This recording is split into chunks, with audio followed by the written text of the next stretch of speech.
Where's my 40 sub special? Here we go.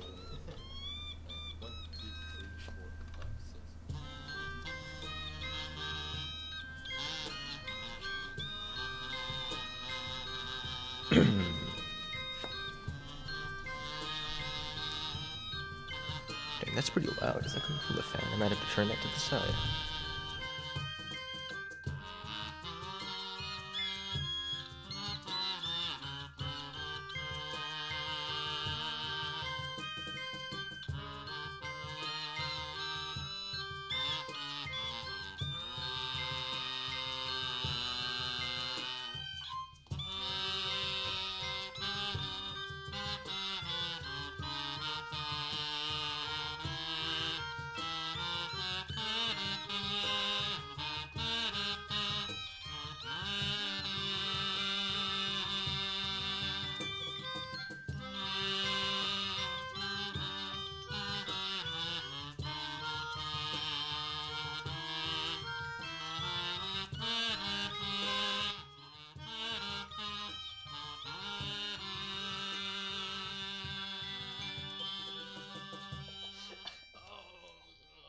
Part didn't have the right range.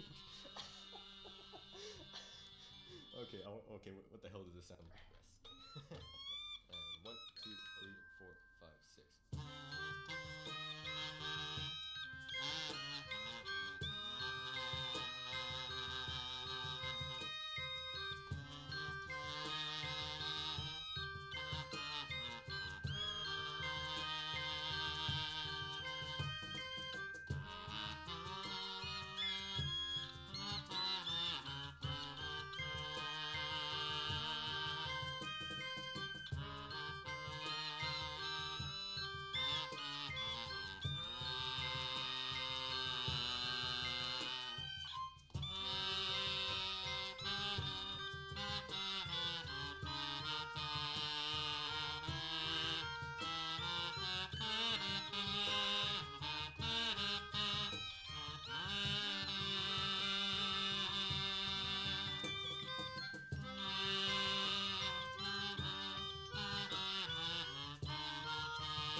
Sorry in advance if I go silent. I'm really good. No problem, Josh.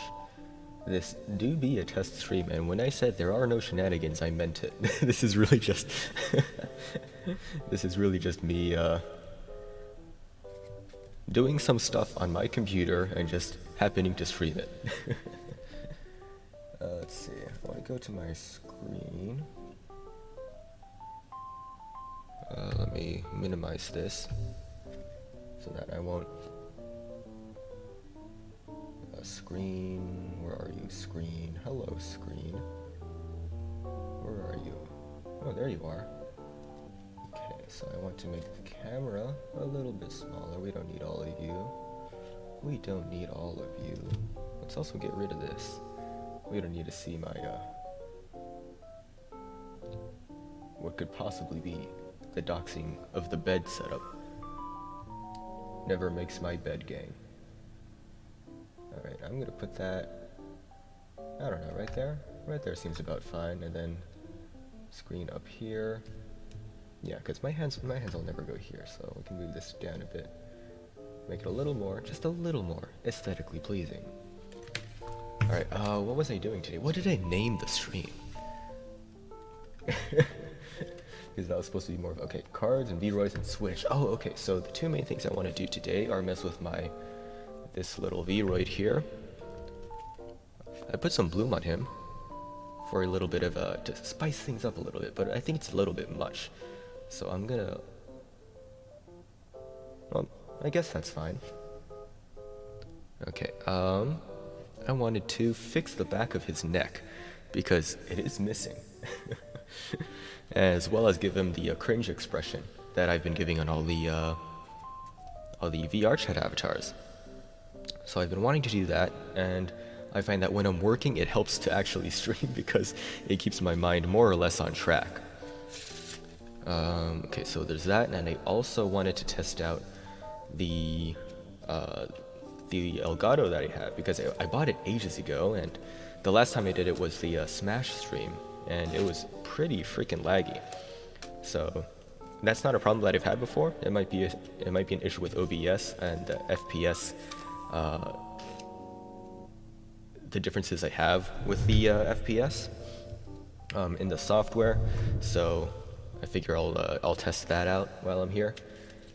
And well, those are the two main things because we do have, I think I forgot if it was EST or PST, but we do have our CEO stream coming up in a little bit. So I figure an hour for each of these 2 tasks will be enough. And if I have any more time, I have a lot I want to talk about, just about cards and performances and stuff like that. Because this week has been a little cool. Well, I say this week, but it's really been 3 days. Okay, so first off, I think we're going to.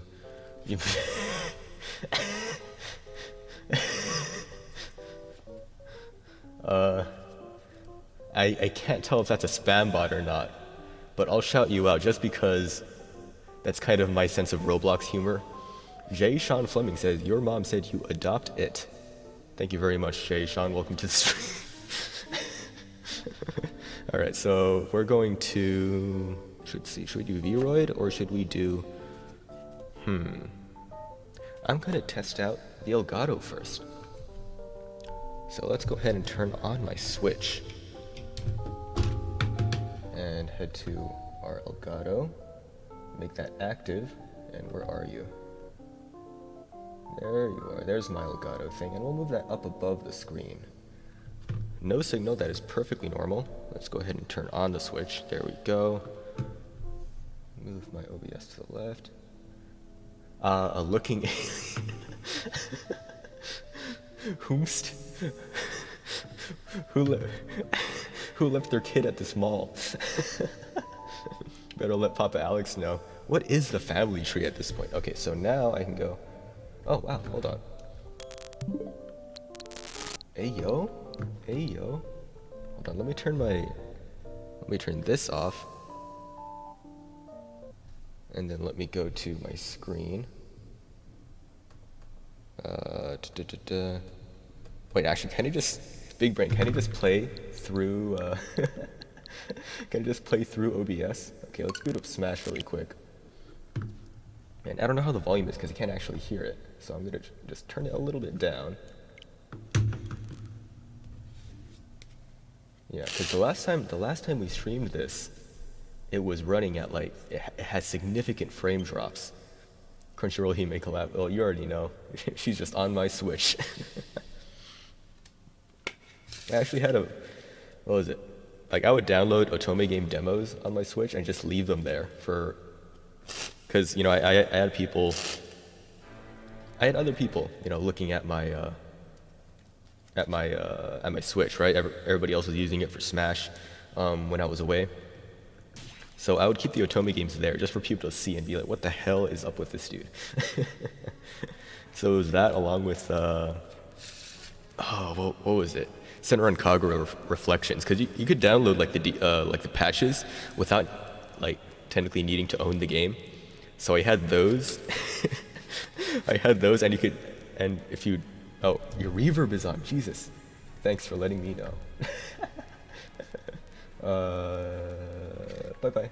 Alright, reverb off. Hey, what's up, Kyle? We got some dude. I straight up just can't tell if this dude is a bot, Jay Sean Fleming, but if not, you know, all the more power to you, buddy. Alright, so what's going on here is that I actually just cannot hear any of the game audio because I am watching this exclusively through OBS. So we're just gonna do a best of 5 with Joy-Cons. You already know. Let's see. Oh, look at that input lag. Okay, never mind. I'm gonna. When the imposter is, I can't tell. I straight up can't tell if this is a bot or not. Okay, here we go. Okay, so now I'm watching my actual screen. Took my headphones off so I can hear the. Ooh. Oh no. Oh no. There's Joy-Con drift. Oh god. No. It's. No. How long has it been?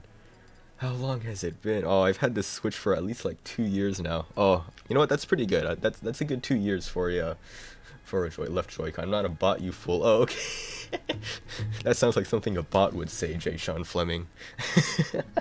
Okay, let's switch over to the GameCube here. Ooh. Okay, so my setup right now is that the audio for the Switch, well, I mean, it's going through OBS, but for me, it's coming through my monitor, which has speakers on it. So, all right, there we go. Let's go ahead and you know what? I was gonna say let's go online, but the lag could have been an online issue. So instead, we're just gonna do we're gonna do one game just in without online, just offline, and then after that we'll head to online and see how that works.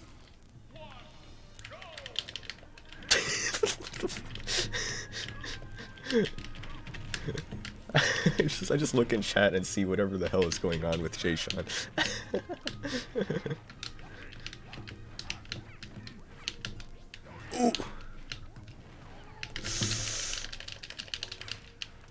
Alright, here's my challenge. I'm gonna read whatever that comment was while playing Smash. Okay, hey Apple, apple, what orange knife? No, not knife. Kinfa. Apple, ah. What's that one subreddit? Like for 5-year-olds on YouTube? Not to say that you're 5, Jay Sean. But you never know, you never know. You can't trust these random internet people, you know what I'm saying? Okay, I'm looking at my OBS screen. It looks like it's running at like 20 frames, but more or less the latency isn't too bad. Like, it looks a little choppy, but that's about it.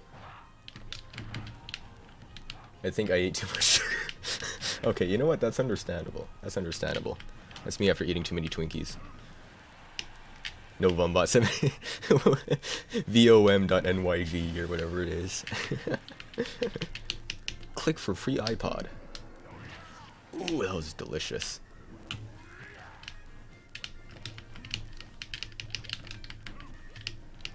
Yeah, this is much better. See, the last time I did this, I had the Elgato plugged into a USB 3.0 port, and now it's plugged into 3.1, which, I mean, 3.0 should be more than enough.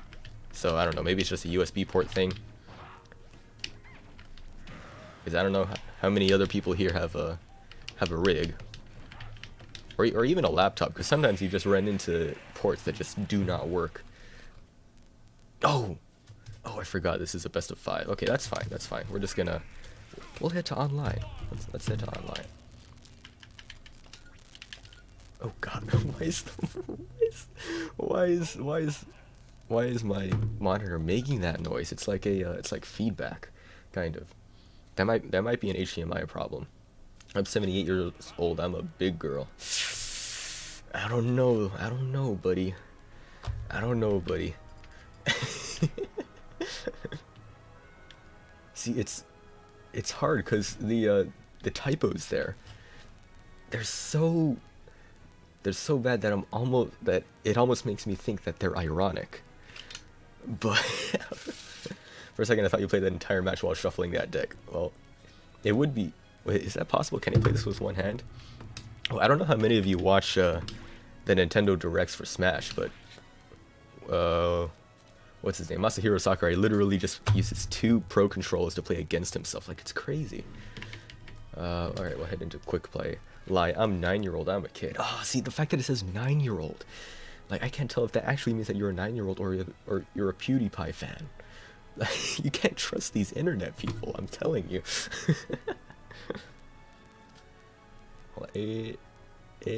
Oh, that's weird. The last stream I did, the face tracking was the expression tracking. I mean, expression tracking was on point, and it's weird that I don't get it now. Like I'm trying to do like a smile. Well, I took my glasses off to do that, so I can't tell if it actually worked. Wait, turn the music off? What? The game music?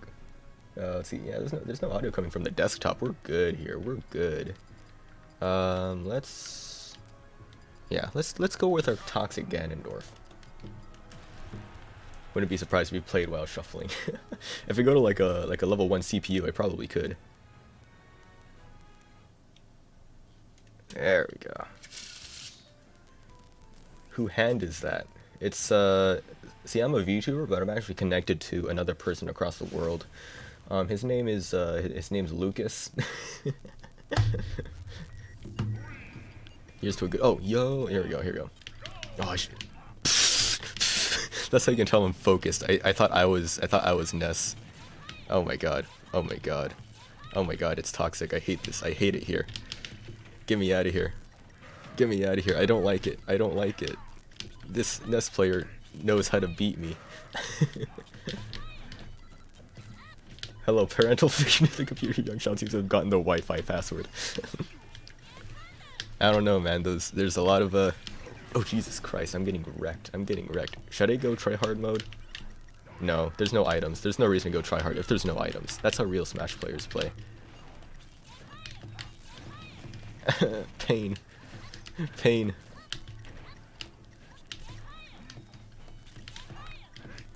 Alright, here we go, here we go, here we go. Here's the comeback of the century. Called it. Boom. Oh. Boom! Oh, oh, oh, oh. Let's go. Let's go. When you Wi-Fi don't troll, what? WTF? Not even what the fuck is what? WTF can I do? Oh my god. Canonically, in my head, I think Jay Sean is using McDonald's Wi-Fi right now. Just at dinner with the family, you know. At a nice McDonald's dinner. That's the energy I'm getting from you. Oh, okay, that's smart. That's smart. Okay, we're both at 1 stock, but this can't KO me unless I play it really badly. Nice, nice. Play toxic, play stupid. Go crazy, go stupid. No! Nice. Alright, there we go, there we go. Oh, he's not dead. There you go. There we go, let's go. Oh, that was perfect timing. Oh, we got an unintentional bless going on there. Alright, you know what? Good to know that works. Now the audio's a little funky. I might have to turn my audio off just on my monitor because it just sounds bad. It sounds bad. And how was the capture? Because from my perspective, it actually looked a lot better than it was last time. There's maybe about maybe 0.2 seconds of lag, I'd say. 0.2, specifically 0.2 seconds of lag between what I see and then what's on OBS, but it's consistent. There weren't any frame drops, at least from what I could tell. Just Dance, yeah, yeah, yeah, yeah. Just Dance, yeah, yeah, yeah.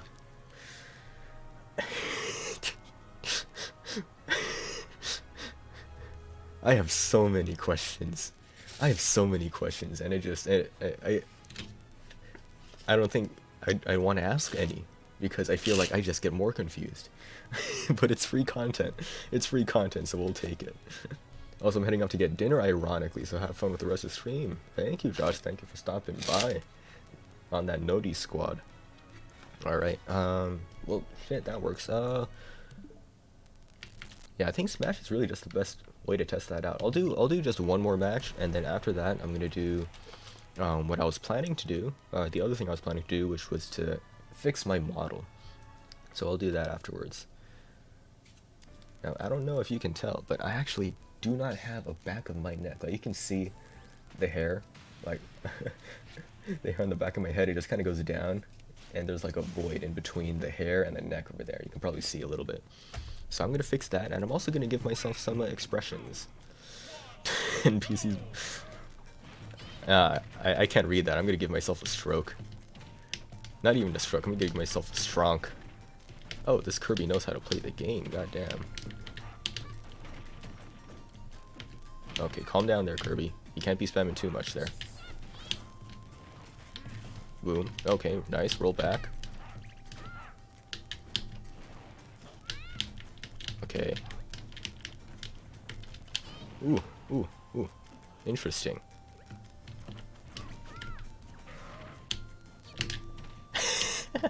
Just poke him. Catch him. Yeah, boy. Yeah, boy. Alright. Okay, good call. Ooh. I should probably stop trying that out of shield. Or out of, as a potential punish. Okay, now he's scared. He's scared of the Ganon. He doesn't know how to handle it. Oh, God. Ooh, okay, very nice. Thankfully, I kept my jump. Recover low. Stay safe. Okay, he didn't. Ooh, he didn't jump. Ooh, very nice. He went for a hard punish. Ooh, with the weak head of the down smash. Okay, okay. I like this person. See, it's nice when you don't feel like you're completely outmatched. Ooh, oh, you have smash? You have final smash on, sir? Oh my god. Oh my god. I made a mistake. Ooh, that was very nice. That was very nice. Okay. Alright, I'll give you that W. Oh. Oh, hey yo. Come on.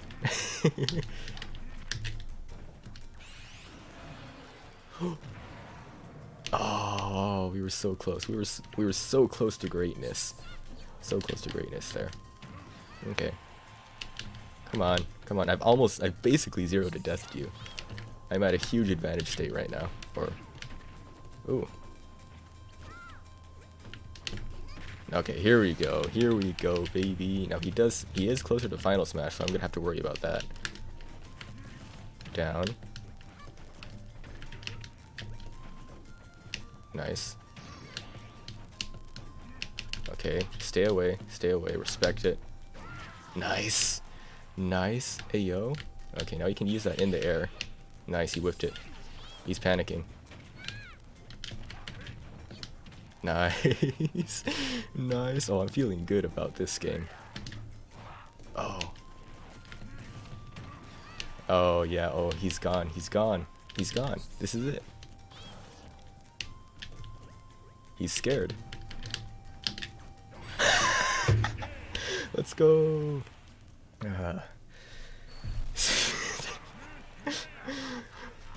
What am I reading? What the hell am I reading? Bruh. Bruh. I sure hope that's not your real name. But if that was your real name, that'd be a very YouTube Kids thing to do. Just gotta keep away from the ledge when he's got his final. Yep, that's what I messed up on for the that first part there. Alright, now we are going to, well, I'm gonna exit out of this, and we are going to work on my model. So it's not going to be nearly as interesting as me playing a game, admittedly, but we're also here to, we're here to watch me do work, which is the most entertaining thing you could possibly do, right? Okay, there's some BGM back on, and let's open up vroids Studio. Now it's interesting that whenever I stream something, I can actually focus way more on it. And actually a good example of that is with Smash, because like when I'm playing Smash alone, when nobody else is watching me, or when I'm not in like the mindset of, oh, I'm talking to people or people are watching, then it's like it's me alone with my hubris. So like I'll get frustrated and I'll kind of overthink things. But when I was when I was playing that game earlier, I feel like if it were only me, if it were only me playing that, I would be pretty much just terrible. Because that happens a lot, where I'll lose one and then I'll get onto a losing streak. But when people are watching me, then it feels like, oh, okay, well, like all the things that you know as common sense start to apply more. I don't know, it's a weird thing for me. Okay, so here's me. Oh, and that also applies to me doing just actual work. So if I'm ever doing like, I don't know how often I'm gonna stream, just because like for me it's more of a fun thing. I get to hang out with a few people that I know, and that's really just nice. And once in a while you get some some random people like J. Sean Fleming who come in here and just wreak some spicy havoc, which I don't mind. Just don't send the racist bots my way. So what was I talking about? Yeah, so I don't know how often I'm gonna stream, but if I'm ever like, because I'm going to university, if I ever have to work on a paper or something and I need to focus, the number one way to get me to focus for sure is for me to stream it, because I know people are watching, and like it'll be easier to convince myself, yo, like I need to focus, I need to do what I'm here to do. So with that tangent out of the way, it's time to fix this monstrosity. Look at this, you can just see inside. I'm also more focused when I'm playing with my siblings. Yeah, totally. Look at this. Oh, that's so cursed. And this has been like this for, God, how long? At least like a year. So let's just get right into it. Let's head to body and we'll just go to edit texture. It should be actually just a really quick fix. Alright, so here I am. We're just gonna copy this color and just color in, oh, hold on. We're just gonna color in this area, which I believe is the neck. And look at that. The quickest fix of the century. Actually, it's a little, oh, that's weird. It's a little darker. So let's go ahead and copy this. It should be like a lighter tone. Yeah, there we go. Oh, that's perfect. And that's literally all we needed. We'll X out of this, overwrite, and we're good. Maybe we should get Pam to stream herself working on her original song. You know what, that would work actually. That probably would work. The thing is, we would get spoiled for it. And I don't know what would be better, to get the behind the scenes before we see the full version, or to just watch the full version with everybody. Because both are pretty good. Alright, and I did want to do one other thing, which was to give myself cringe face. So let's see. There's neutral, there's smiling. So if I smile right now, he, smile, come on, he. Okay, it's not catching it. It was catching it earlier, which is weird. There we go. Let's change happy to cringe. Because the way that VC face works is that I can actually, I actually have hotkeys where I can click, here's plus, here's minus, and I can bind all of those to my keyboard. And if you know some of those, how some other, big VTubers do their stuff, they have foot pedals where they can control their emotions and stuff. For this, I don't really use these hotkeys. Like if I smile, sometimes it catches, VC face catches it. But in terms of the hotkeys, I don't really use them, because really you only really need smile, right? So let's go ahead and now this one I don't use at all, because smiling is different from happy. So we are going to change this into cringe. Now let's go ahead and to do that, we're going to make everything neutral. Let's go to the eyebrows and make those neutral as well. Now cringe is a weird one because you have to be kind of like a disgusted face. Foot pedals, yeah, foot pedals. I mean, I actually have a foot pedal. I could probably hook it up to something if I really wanted to. I could use it as a macro to get expressions down. There we go. It's connected through MIDI, which, you know, it would be possible to get that done, but that'd be a lot of work, and I'm not down for that amount of work. Here we go. I could be wrong, but I think I read in some comments that Mikochi uses some foot pedals, but also the tracking on the face tracking and motion tracking has gotten really good over the years, so I wouldn't be surprised if it wasn't that either. All right, so let's go to like a sad. We want our eyebrows to be lowered. Ooh, that's. Oh, there we go. That's like kind of a worried kind of face just with the eyebrows. That's already pretty powerful. We'll keep that. We'll go to eyes. We want one to be like. Oh, that's pretty good. Okay, we'll stick with that. This is going by pretty fast. Okay, now for the mouth.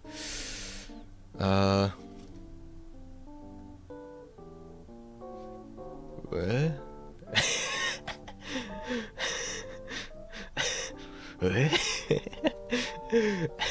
That's already good.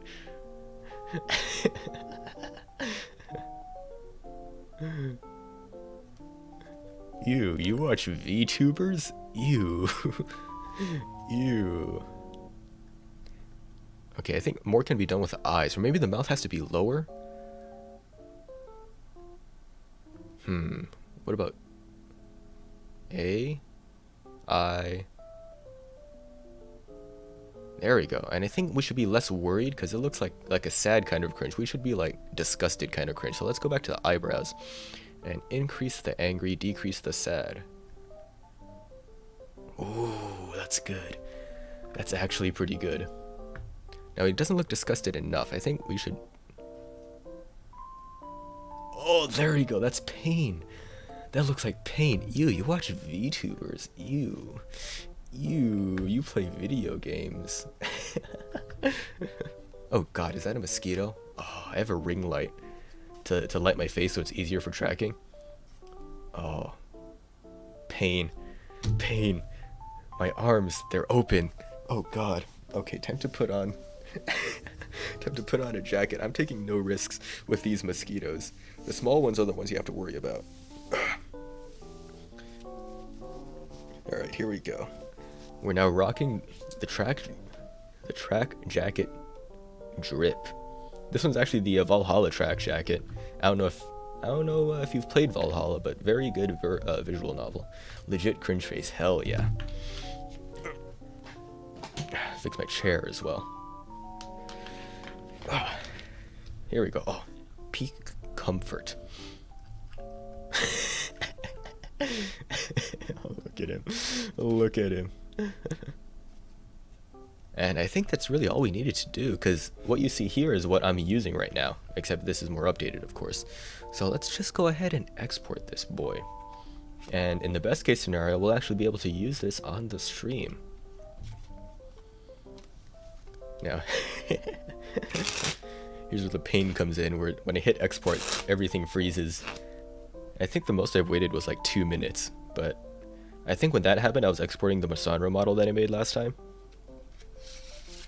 There we go.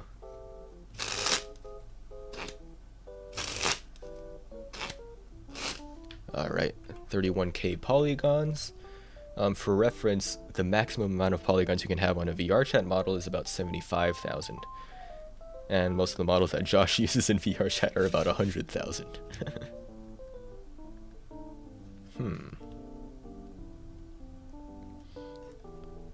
Maybe one of these days I'll redesign my jacket, because I just went into Photoshop and made like a sports logo of the Cheems here, kind of like a college football sort of style, American football.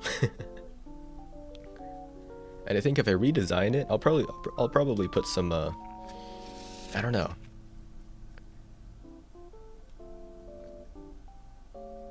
because the colors already kind of remind me of the Pamploy hoodie, which you know, while I'm here, I might as well say I did this first back in 2019. The Pamploys just stole my drip. Quote me on that. Don't quote me on that. I'm kidding. Reduce polygons, reduce bones. Oh, I should check the bones.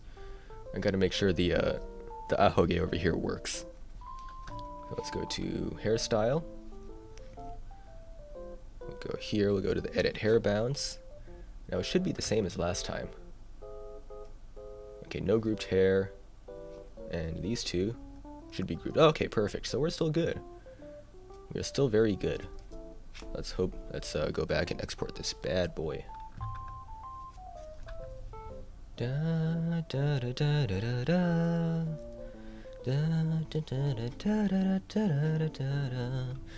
God, I forgot to stream on Twitch. I forgot that's something I can do now. I can just click the button on the side and I can instantly just stream to Twitch, multi-streaming. Well, I just hit the button. I think I have do I have more? No, I think I have more followers on YouTube at this point. But Twitch is where I started. And I started out with literally 0 and like one of my siblings watching. Alright, let's go ahead and export this bad boy. What should we name him? Lind with neck. And let's just export that. I'll put that into pictures. And we should be able to use that once it finishes exporting, which should be pretty quick. There we go. Now let's go here, avatar selection, import new. Let's go. Where's Lind with neck? Let's go. Oh, you can't even tell. You can't even tell that there's a difference. But if I do this, oh, look at that. Fixed neck, baby. And then let's go ahead and reset position. Nice. Nice. Okay, cool. All right, now for the test of the century. Oh. You watch VTubers? Oh, cringe. Cringe. Let's go. Let's go. Does it work if I still have it minimized? Yo. Yo. Actually, it's the teeth are a little funny, I think.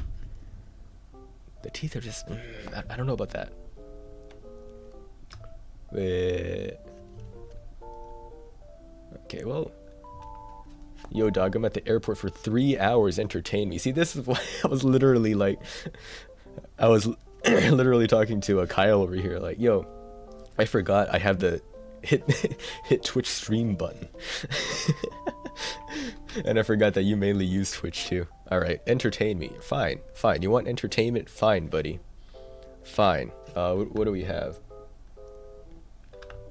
All right, camera 2. Alright, watch this. Riffle fan.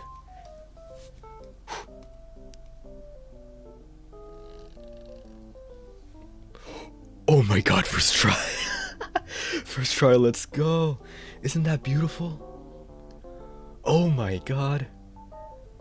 Oh my god. Oh, I gotta roll the tape back on that one. Well, later.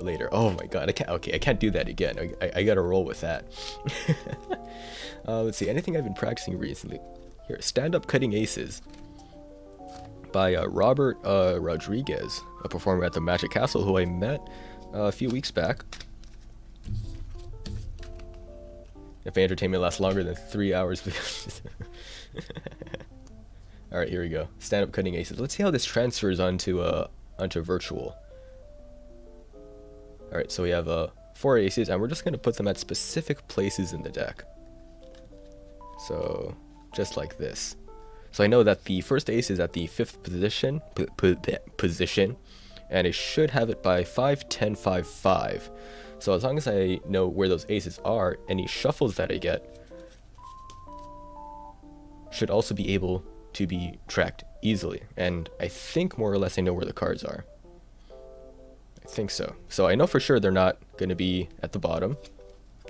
And if I did this correctly, I don't believe they should actually be at the top either. Yeah, there you go. Yeah, we're good. We're good. Okay. What's the first one? I think if I go to about 25, where the king of diamonds is, the next one should be the ace. There we go. There's our first one. And now for the second one, I think I lost track, but let's see. Okay, I know exactly where it is. Right?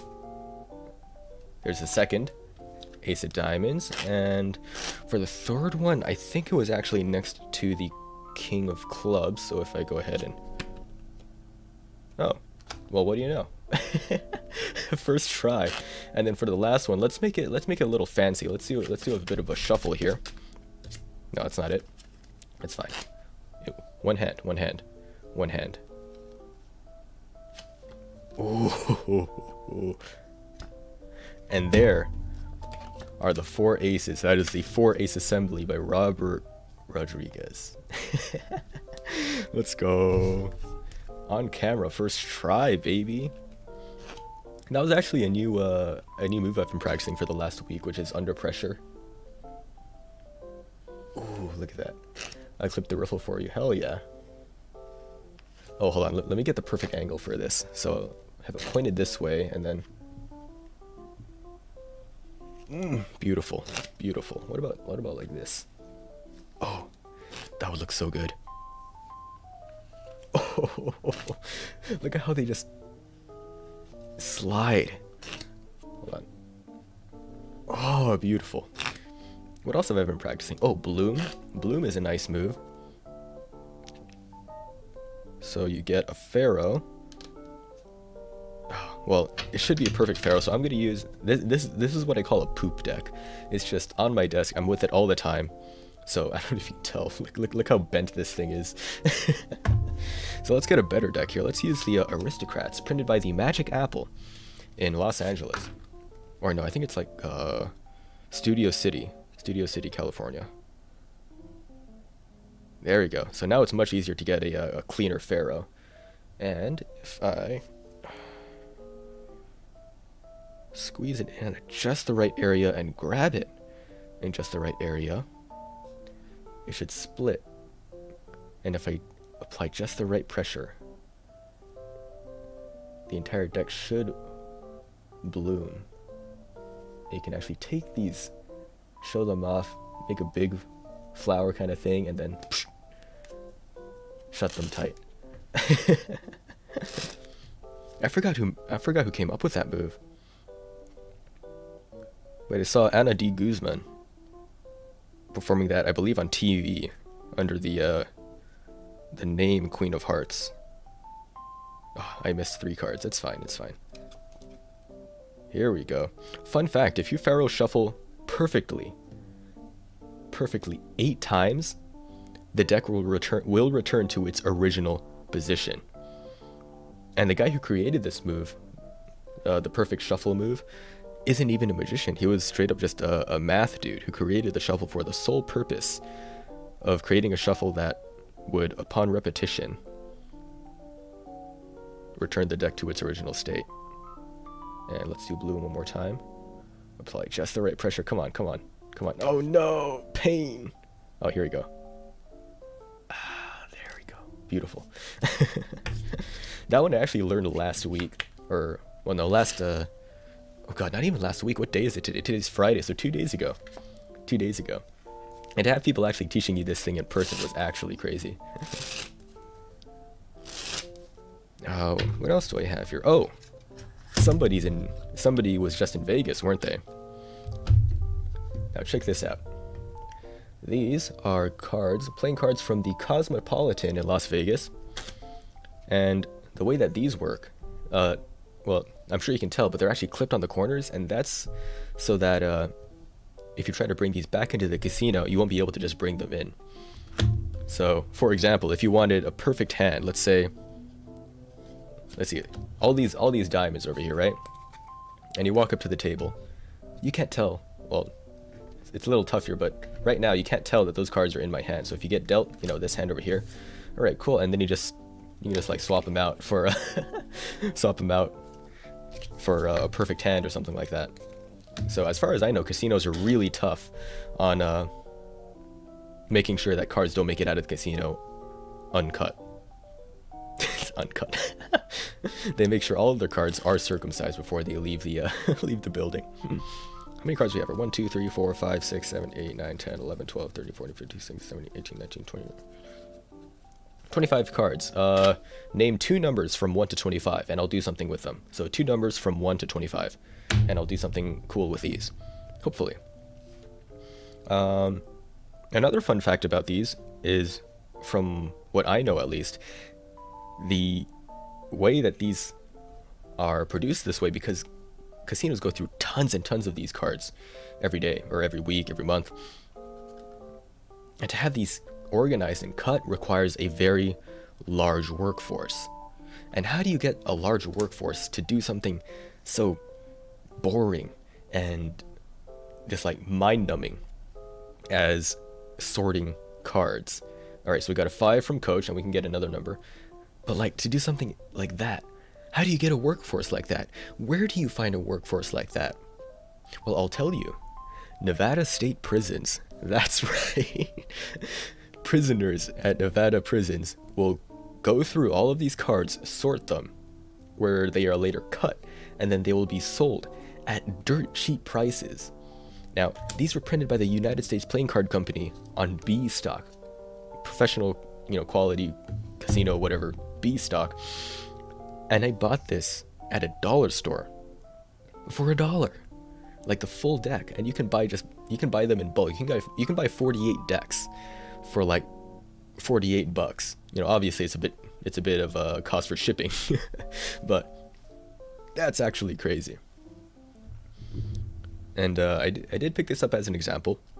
This one, I might just open this on this stream because, let's see, I don't know if you can read that. That green sticker there says Fedco. No, I forget I turned the the focus off, the autofocus off. Fedco hasn't been around for ages. They stopped existing back in like 2000, but they stopped being good in like 1970 or 1980. And this came from the Fedco. This deck is probably older than I am. No, actually it's literally older than I am because Fedco ended in 2000. So I might open this up. Maybe. I'm not seeing any other numbers, so let's just go with where's my screen? Let's go with the random number generator. Random number generator from 1 to 25. All right, y'all seeing that? Generate 19. God damn it! I have to do counting now. All right, let's go back to what the hell was it looking at? Whatever. All right, so we have 5 and 19. So we have 1, 2, 3, 4, 5, and let's see. Hold on, I'm trying to remember what the process was for this trick. 1, 2, 3, 4, 5, 6, 7, 8, 9, 10, 11, 12, 13, 14, 15, 16, 17, 18, 19. Here we go. So we've gotten the 2 of spades and the king of hearts here. Now it's not the kind of trick where I like try to guess a card or anything like that. And oh, this is so good in person. So we've got the 2 and the king. And what I would do in this situation is I would hand you this 2, and with this one we're gonna do a little bit of not a card trick, but an experiment. See, we're going to trap a little bit of our universe in between the folds of this card. Just like that. And with this one, we're also going to do the same. So now we have a little bit of our universe in this card and a little bit of our universe in this card. Now, I don't know if you've seen the movie Interstellar. It goes by a lot of names, but I personally prefer the name 3 hours of bullshit. Let's see if I can remember what the process for this is. But we have a little bit of our universe trapped in this and a little bit of our universe trapped in this. So that means if was it this way or was it this way? I think it was, I think it was, why can't I remember? Oh, I remember now. Like this. I don't know how much I flashed there. I don't know how much I flashed there because I really can't tell. So you got interested in cars to even know the history of manufacturers because they have a crap ton. I mean, that's not even half of it, or a third. Oh god, everything's falling apart. Everything's falling apart. Okay, so a little bit of our universe trapped in this and trapped in this, but one's inside of the other. And there's always that. It happened in Star Trek too, where they create the wormhole, right? And they bend a piece of paper or something and stick the pencil through it. This one works a little differently because if I push this through, it actually turns inside out. Inside out on both sides. You can even do it slowly and turns inside out. You can get rid of the human element like this and see the moment where it turns inside out. You could even go diagonally, go 75% of the way through and see it as it changes midway through. Now that's pretty interesting, but I actually prefer to leave things right in the middle to create this impossible moment. And now I could open this up and show you how it works, but I think what's more powerful is if I rip it right in the middle, stopping the process and creating an impossible object that fits better in its new way than it does with the first. Isn't that crazy? Now, the first time I saw this performed, it was by David Regal at the Magic Castle, and I had my mind blown so much that I had to reverse engineer the trick. And that presentation I did, where, you know, the wormhole thing, he did it so much better. And I haven't practiced this enough to have it be as impactful as that. But like, one of these days I'll get it. I would perform this in real life, but the problem is that you have to rip up 2 cards to do the freaking trick, and that's why I'm actually missing so many from this deck over here. I only have 23 now. I only have 23 because I kept practicing this trick with this. Well, as I said earlier, you know, it's a poop deck. I have multiple poop decks. So, and of course, all these pieces can be examined, which I really like about it. You know, the audience can pick this up, they can stare at it, and they will never find out how the hell you did the trick, unless it's on stream and they can just roll the tape back and find out the secret. That's a big problem, I think, with Magic in general, especially if you're doing stuff online. Is that if you roll the tape back, you play it at 25% speed, you're going to find what the trick is. You're going to find out the secret. And a lot of people have a problem with that, me included. But at the same time, it's like, if you're spending that much time to learn how a trick is done and you actually perform it, if it gets you interested in the art of Magic, like it did with me, then, you know, I figure it's all right.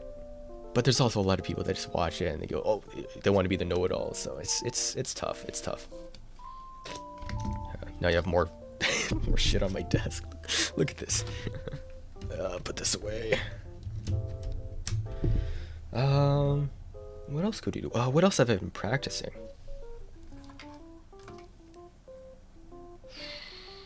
Oh, I was in class, literally yesterday.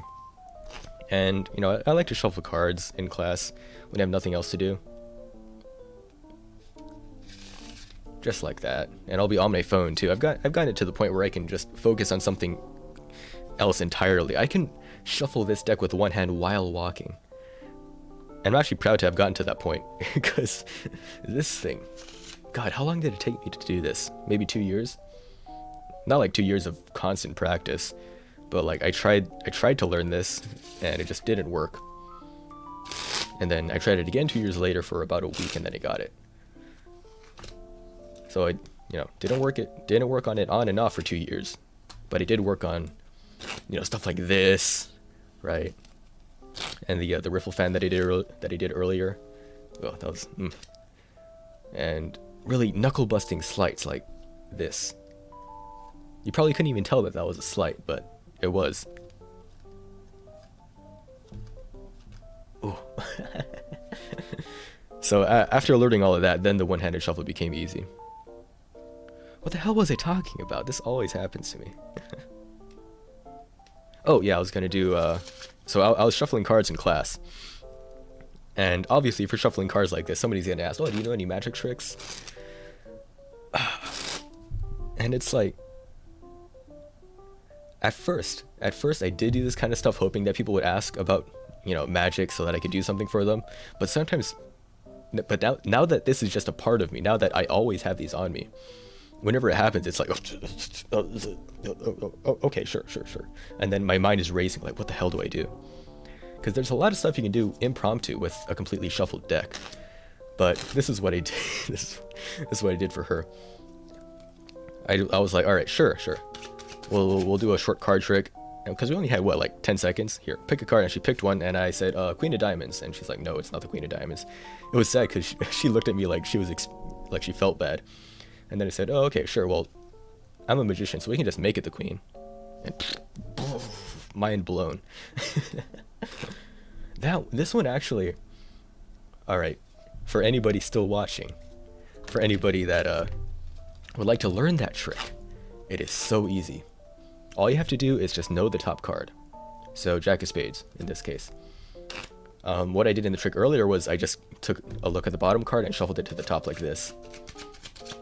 So now I know that top card is the 6 of Spades, and I go, okay, go ahead and pick a card, and they pick out literally whatever card it is, and you build it up. You try to be like, oh, I know exactly what your card is. I'm gonna take it from your mind or whatever. Obviously, it depends on what your persona is or how you want to present the trick. But for me, it was more of a casual thing. Sure, I'm gonna guess it's the 6 of Spades, and they look at it and they go, what? It's not the 6 of Spades. And while they're doing that, you just get a break under this top card, because you're going to lift up both of these cards at once. You take the card back from them, you're like, oh, it's not. And then you lift up both cards. You lift up both cards like this, and then you can just go wild from here. You're just going to execute a shake change. So while you're shaking your hand, you just turn it over. It's that simple. So you chose the Queen of Hearts. It's not the 6 of Spades, but I can fix that for you. And it looks so good. It looks so clean. Now, you might think, well, isn't anybody going to notice that the card's been turned over? Nobody ever notices. Nobody ever notices. They're just focused completely on the fact that that card changed. And the cool part is that after you finish the card change, you can just drop both of these cards on top of the packet, push over the top one, and then they can check out the entire deck. You end clean.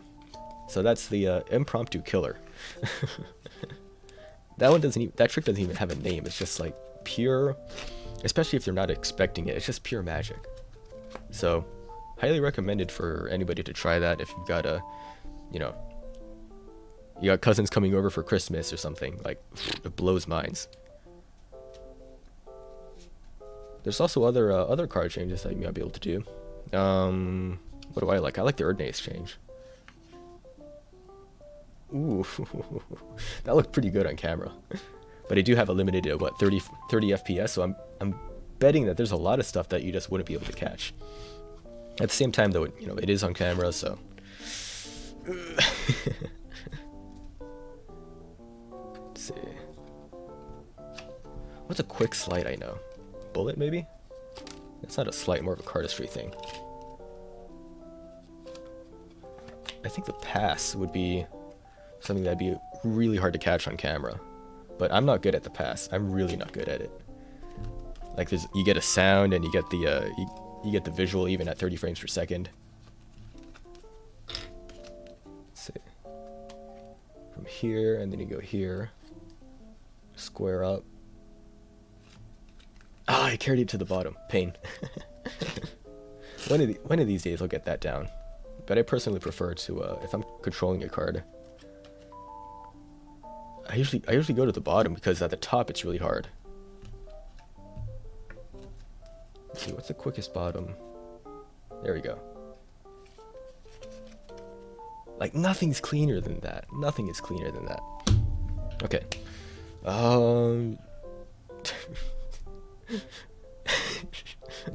Look at that. Instant cringe face. I guess I'll try to fix that, because it looks a little off with the teeth. Just, ugh.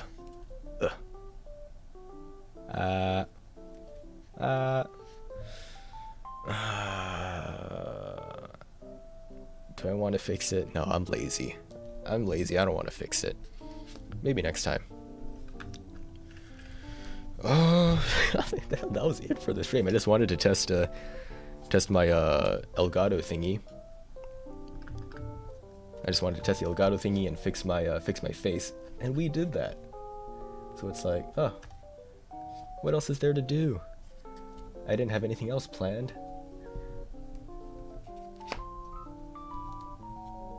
I guess we can just turn this into a card ASMR.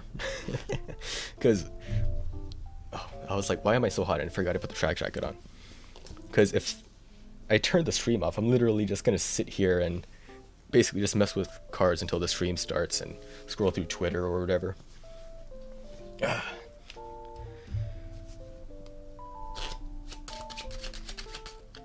Alright, this has now become a card shuffling stream. Nothing else going on, just me talking. I'm practicing Pharaoh shuffles and blooms and all sorts of wacky slides.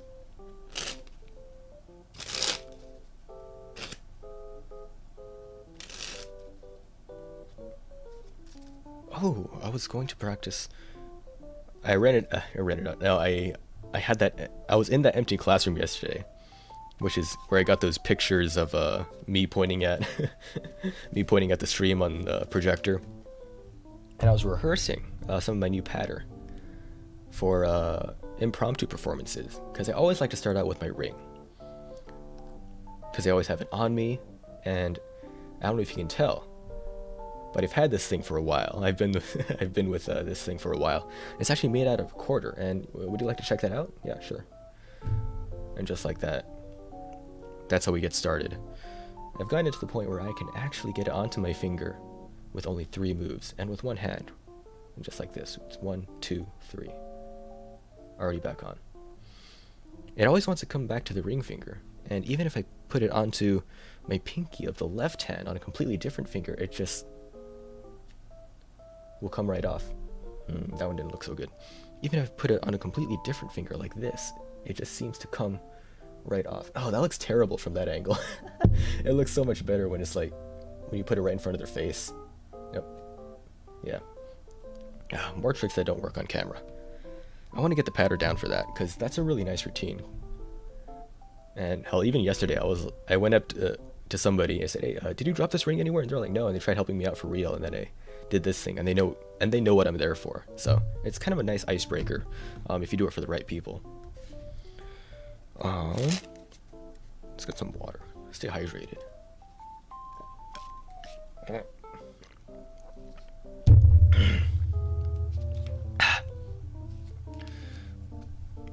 Ooh, that's tough. What else have I been learning?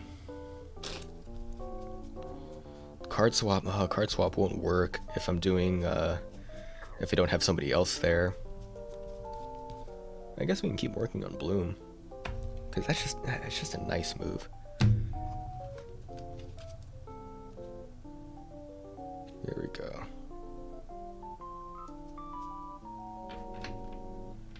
Let's push these together. Oh my god. Look at how this deck is springing apart. Oh. Since I did try to show it on camera, but all the cards are just bent the exact same way. So if you put them like this, the bend, oh god, they naturally want to break apart at those bends. So the entire deck just does not want to work. And as an added bonus, when you get the cards really close to meshing together like this, they just want to like go back into each other. This is terrible.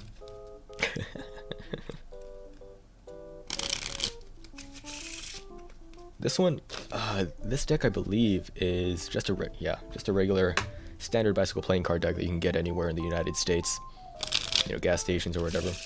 And, you know, it's perfectly fine. You can do all your slides with it, but for people like me, it doesn't make the cut for an everyday deck. Now the bicycle elites, on the other hand, ooh. Oh god, I love how they feel. They hold their shape better. They farrow better. They spring better, they fan better. And they last longer. And for what, only like $1 extra? Because they're also produced in bulk? And I might be wrong, but they also have some sort of coating to help keep them good. Put that in the middle, put that 7 of diamonds in the middle. Ooh, right back at the top. Look at that. Ooh. Clean. Clean.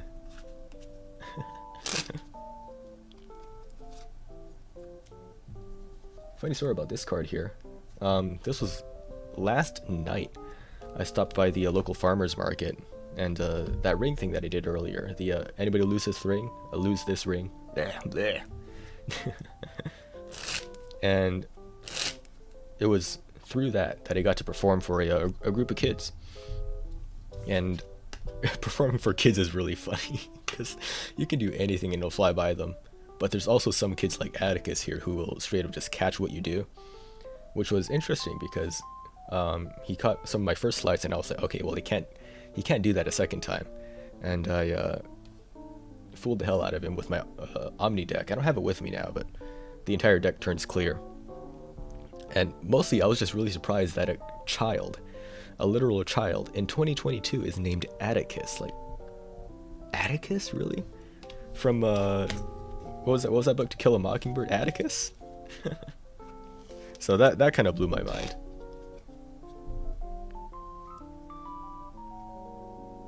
Now this deck I've actually been using for what, 2 years now? This was actually the first deck that I used for a performance gig. I have about 12 of these. About 12 decks together is called a brick. That's one manufacturing unit. And I think this was like the second or third. Because I had one that I experimented with. Another that I used for duplicates. Yes, people use duplicates. And this one was the first one I used in actual performance. And I loved this thing. I mean, like, it's lasted you know how long it has to take for a regular deck to just die out? For this deck it was about a month, but this thing has lasted me 2 years. 2 years. Love this thing. Best $4, $3 I ever spent. What is your ring for? Fashion statement? It's really is for magic. It's actually made out of a silver state quarter. Not state quarter. I'm sorry. Silver National Park quarter. The collector's edition quarters. So they'll cut a hole into the quarter, and then out of the hollow disc that they now have, they'll stick it onto a like a pole basically, and then just hammer it in place until it becomes a ring. And you can kind of, let me go to my camera, properties, configure video. There we go, and now we can mess with the focus manually. Oh god, where is it? Where's that camera control? Here we are.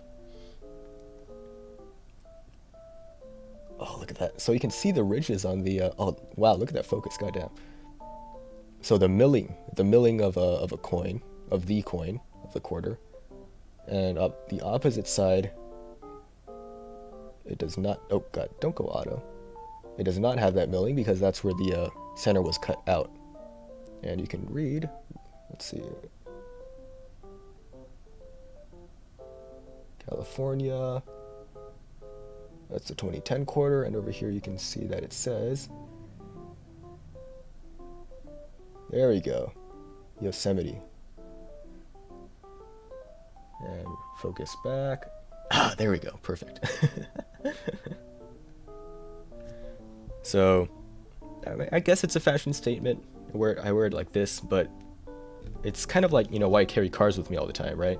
It gives you something to do, it's like the ultimate impromptu magic prop, right? Because if I don't have cards in my hands, because they're usually like in my pocket or something, somebody asked me to show them a magic trick. Yeah, God, why am I? Well,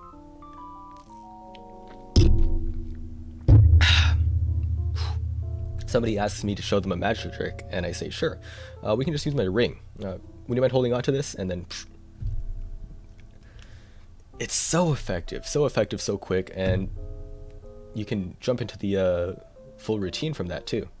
And the best thing is that the best thing is that since it's actually made out of a quarter, if you palm off an actual quarter, you can do like a switch, and that can segue into a coin trick. Now I flashed there, but well, because you get the top down view, but there you go. So you can have it, you know, quote unquote, turn into the coin, and then you can go on to any coin magic routine that you want from there. I've actually been learning Giacomo Bertini's coin manipulation thing. Let's clear some space here. It's crazy tough. Let's see. Oh God, what is he doing? So you can point at the hand that the coin is in. You can show the hand empty. Hell, you can show both hands empty, right? And then snap your fingers and it comes right back. Now his version's way crazier because he does like this thing where he shows both hands empty. He taps it, right? And then, ooh, flash a little bit there. But I think he does this this loading technique, yeah. Okay, everybody knows about palming, so I'm just gonna. His technique is after false transferring the coin, he'll do this and load that coin onto the pinky so that you can do this and show apparently both hands empty. And then his handling is that he'll close his hand and then give it like a little tap, and then ends up with a coin back in that hand. But my preferred handling is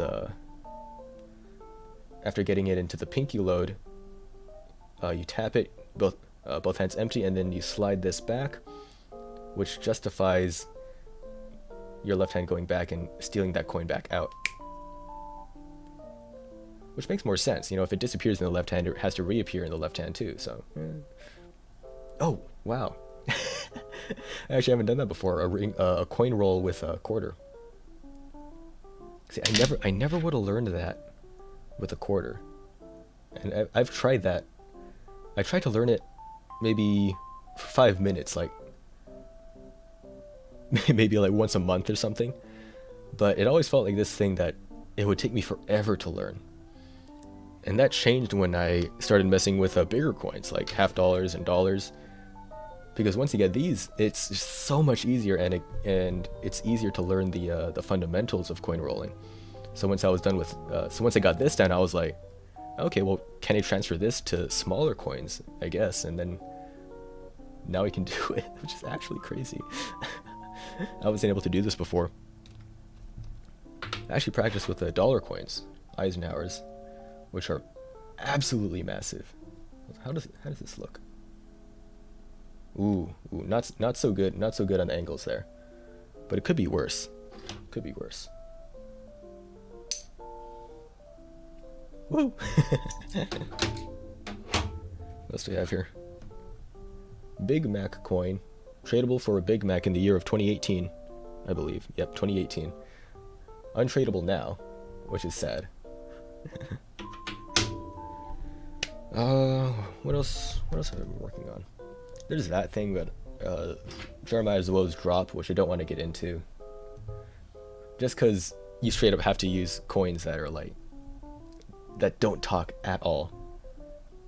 But it looks really nice because you get that flash of silver as it goes into the, apparently into the left hand. No, I can get that better. There you go. Just gotta slow it down. That's something that I need to do more often, is slow everything down. If you do it slow. If you can do it slow, you can do it fast. And that's something that, even though I know it, I don't always practice it. Because a part of me is like, well, if I can do it fast, I can do it fast. And I have to tell myself constantly, okay, slow it down, slow the entire routine down. Doesn't matter if it makes it less fooling, but if you can do it slowly, you can also do it quickly. Slowly, just like that. You can see the 7 of diamonds going right into the middle.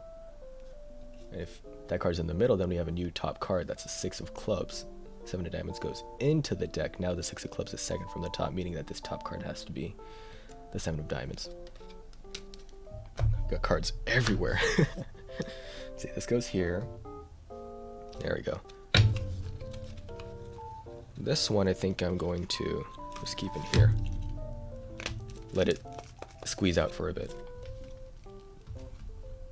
What should I use now? Oh god. Everything is everywhere. Let's go ahead and use the Naruto playing cards. I ping you with a fresh Mimi. Oh, we got a Mimi? Bruh. let me hit you with where's the B emoji? I think it's Windows Plus. I just learned about that recently, that you can use Windows Plus to access emojis.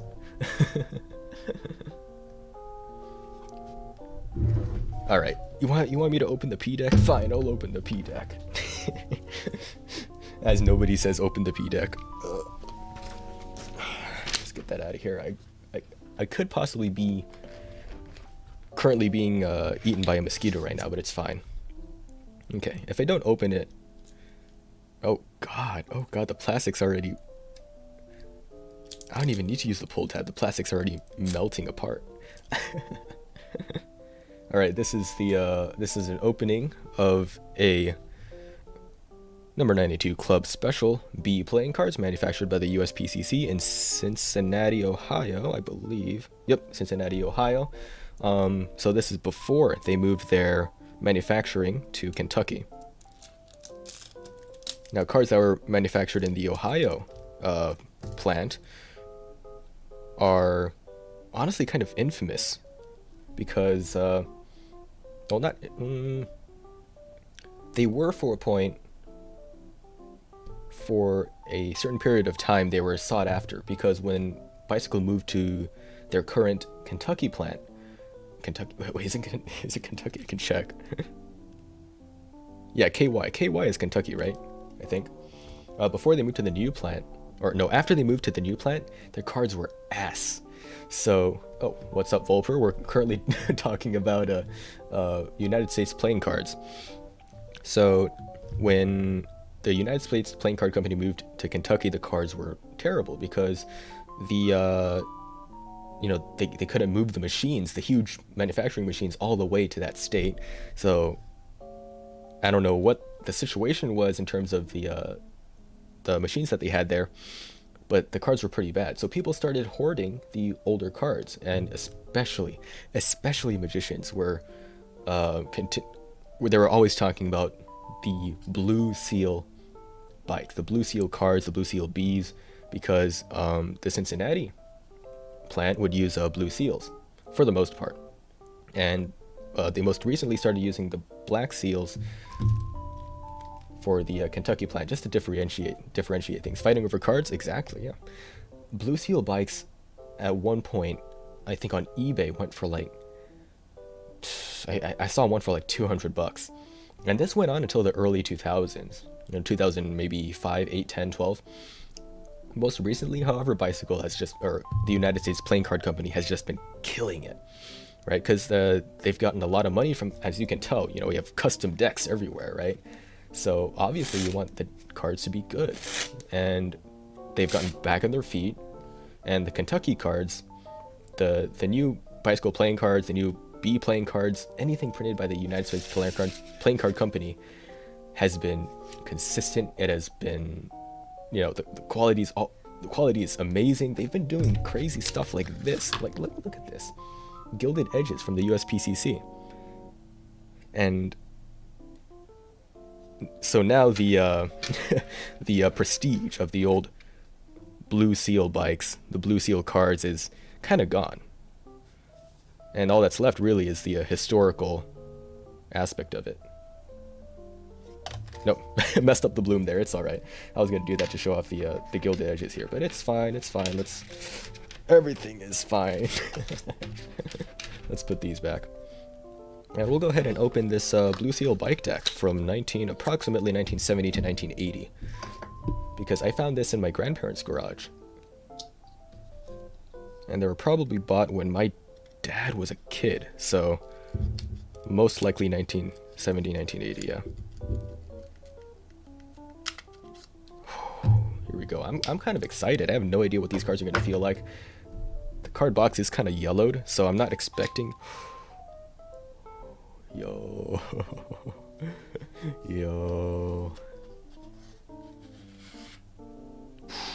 No discoloration whatsoever. Can I give you my honest thoughts? These feel like ass. They feel like absolute ass. Oh. Oh my god. I don't know if that's proof enough, but I just trying to dribble those cards. It's very clear to me now that I would pick up the ones that fell. It's very clear to me now that the people that are fawning over Blue Seal cards are talking out of their ass. But let's test out how these fare.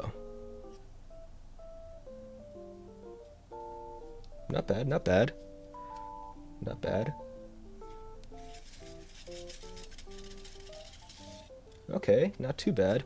There's just a nut button chilling there. Oh yeah, this is for if you ever need to use it, obviously, which I can't because this does not make me nut. This is terrible. Once you said their ass, they got revenge on you and attacked on you. I didn't realize that. Oh my god. Yeah, these feel terrible. Now, I don't know if you can tell, but I love playing cards. I love playing cards, and I've handled so many over the past few years that instantly, before I even shuffled these, the moment I started spreading through them, I knew that they were terrible. The first thing that stood out to me was the feel of the backs. Hold on, can you hear this? Can you hear that? It feels like they're plastic. And here, let's get a nice zoom in. Let's get a nice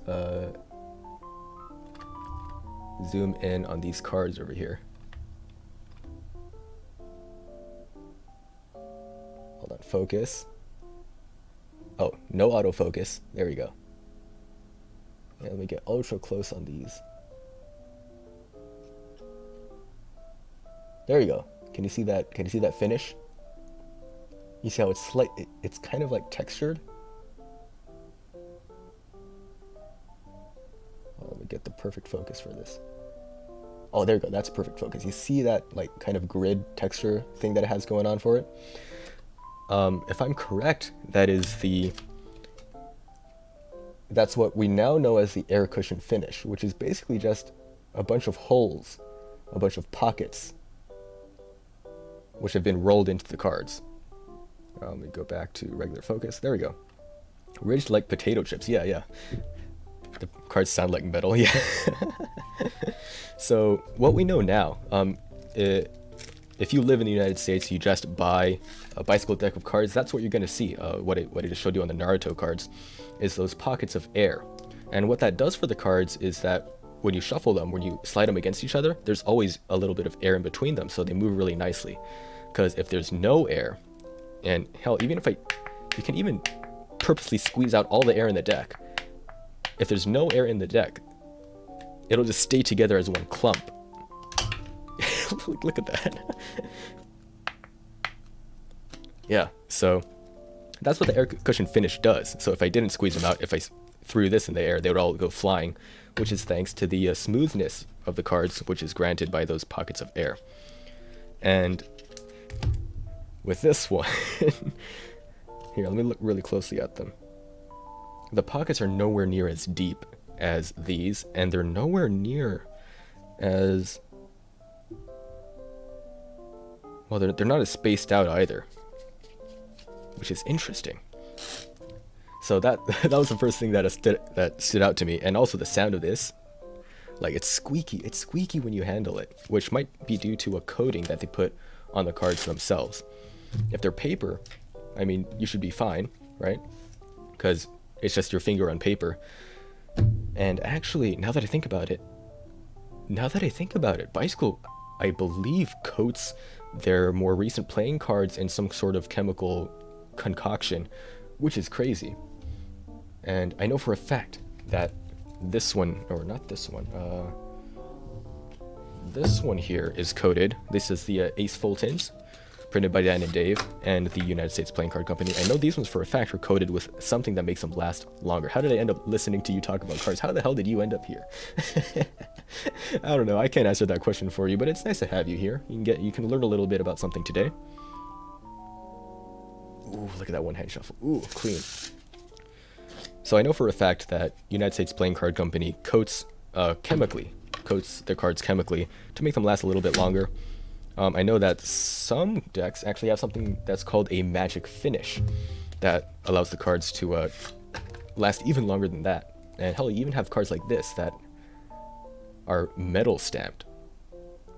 So compared to all of these wonderful advancements in playing card technology, you have this thing that, if I really had to guess, I feel like it's been coated in some sort of plastic. Which, I mean, I guess... oh, you can even see that. Look at the shine on that. Jesus. Yeah, these have definitely been coated with something. That's what I think. Now, obviously, I don't work with USPCC, but based on my experience, and I don't know if you can tell, but I do have some experience. Based on my experience, these are coated with plastic, and it does not make them feel all that great. Are there metal cards? I believe there are, but they're not that, they wouldn't be that viable to use. There are plastic cards, and there are cards that are closer to plastic, like these Peppa Pig playing cards. And the one that I just showed you, these ones are actually printed with a foil. So technically, I think that counts as metal. And you also have cards like this one, like I showed you earlier, that on the edges are coated in a shiny foil, which actually makes the deck really kind of heavy. Yeah, Peppa Pig playing cards printed by, I don't know, some dollar store printer. Now, I talked about the shininess, but surprisingly, the edges feel not that bad. They feel like, cards should be, and they're totally missing that shininess that they have on, that this has on the top. Peppa Pig on Android free right now for one more day. I saw your tweet. I did see your tweet. I'm not down to play those. Alright, now let's talk about... what? We're not even going to talk about it. We're just going to see. Oh god, Jesus. Hold on, look at this. Look at that bend. Oh my god.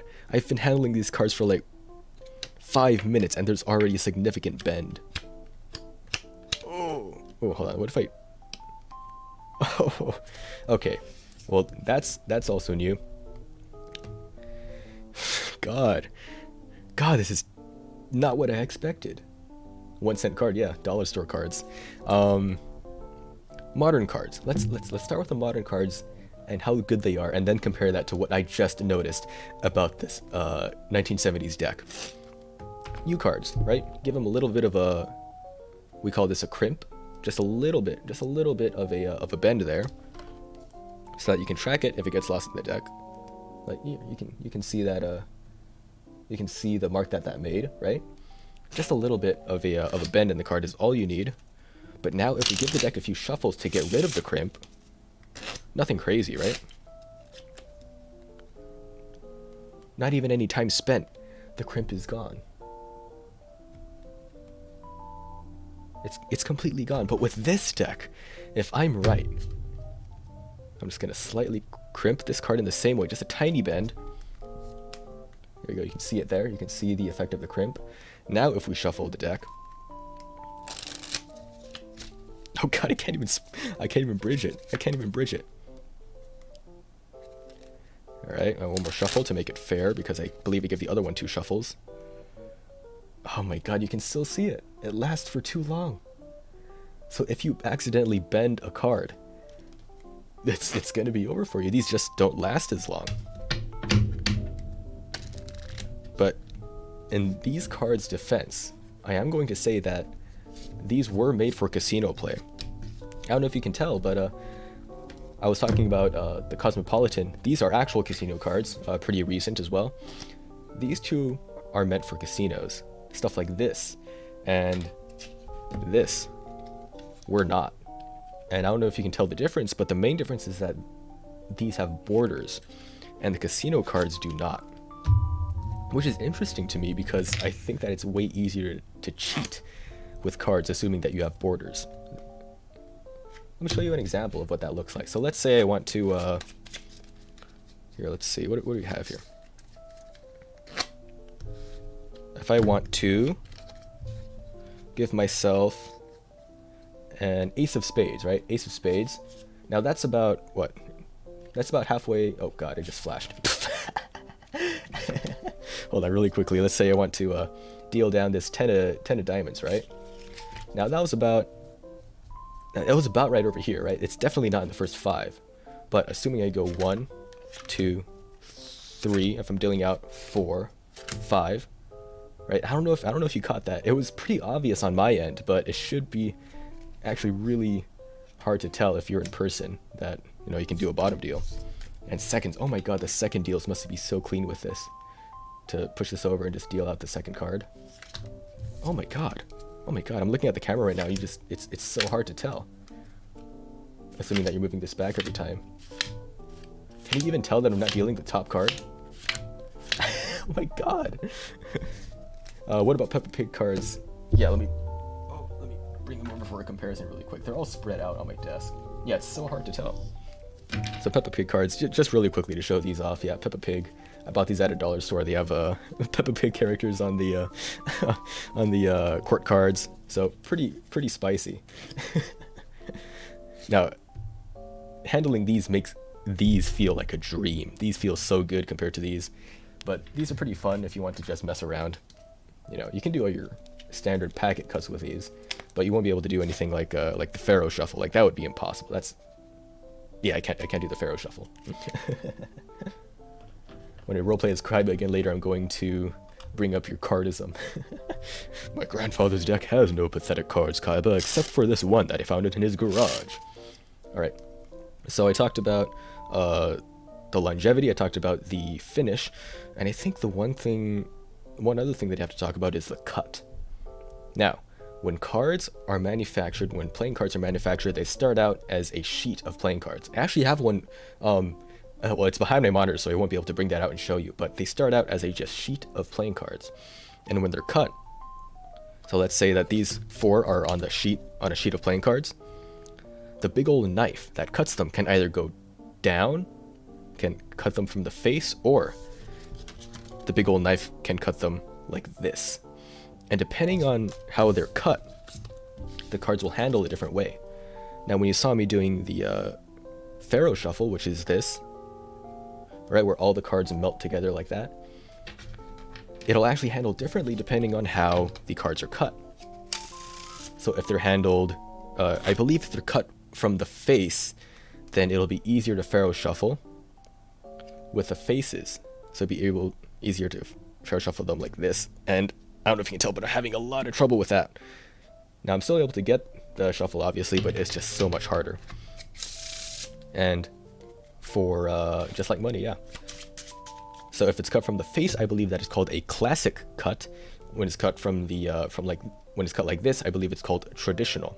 Now this one, if I'm not wrong, is actually cut traditionally. And you can usually tell because if you do a one-hand shuffle and it feels comfortable, then it's probably a traditional cut. And it's called traditional because that's what they used to do at the old Cincinnati plant. And once they moved to Kentucky, they went with classic cut. And people hated classic cut. That's the entire reason why they split them up into 2 different cuts, right? Now, most recently, they started going back to traditional cut just because it's so much better for pretty much everything. You know, one-hand shuffles, for pharaoh shuffles, for anybody that does card magic or cardistry, traditional cut is just so much better. So it's good to see that these were traditional cut, because it also tells us that it's historically one of the better cuts. Now, it does lose points on the finish here, but I mean, let's do a little bit of a card trick. Somebody name a card, and I'll take out some cards that we need. Oh wow, I should read that out. Cool. That's just a cool piece of history right there. I think I'll need this one, and I will need. Whoa, that is a cool Joker. Whoa, it's got a B on it. I'm surprised that these cards actually aren't yellowed, because I don't know if you can tell, but this thing is. Oh yeah, it's harder to tell because they got a white light coming down, but this thing's crazy. King of Hearts, sure. No, we won't use that for this trick, but we will. Let's see. We're gonna do one of those Vegas card tricks. Some of my favorites, and this should actually be pretty crazy with these cards, because because of the back design. Alright, so we have 3 cards here, only 3 cards, and I'll move these out of the way just so we don't get too confused or anything.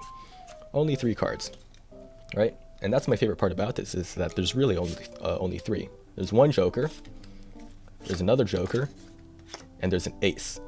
Now, a magician actually taught this one to me, and he said, alright, what you gotta do, no matter what, is follow that ace wherever it goes. And he did some of these moves, and I gotta be honest, I wasn't paying attention, but it was a 1 in 3 chance. So I said, okay, well, I'm gonna guess it's on the bottom. And he showed me, okay, sure. No, not on the bottom. I'm sorry. It's not. The ace isn't at the bottom. The ace isn't at the top either. So it must be in the middle, I said. But then he turned over the middle card, and it was another Joker. And I went, oh, haha, you did the magician thing. You probably palmed off that ace. You put it in your pocket or something. You lapped it onto the table. But actually, no, the ace was on the bottom the entire time. And the ace was also on the top, and it was also in the middle. And at that point, I was really confused. I was like, well, where the hell's the Joker then? Well, all 3 cards turned out to be Jokers.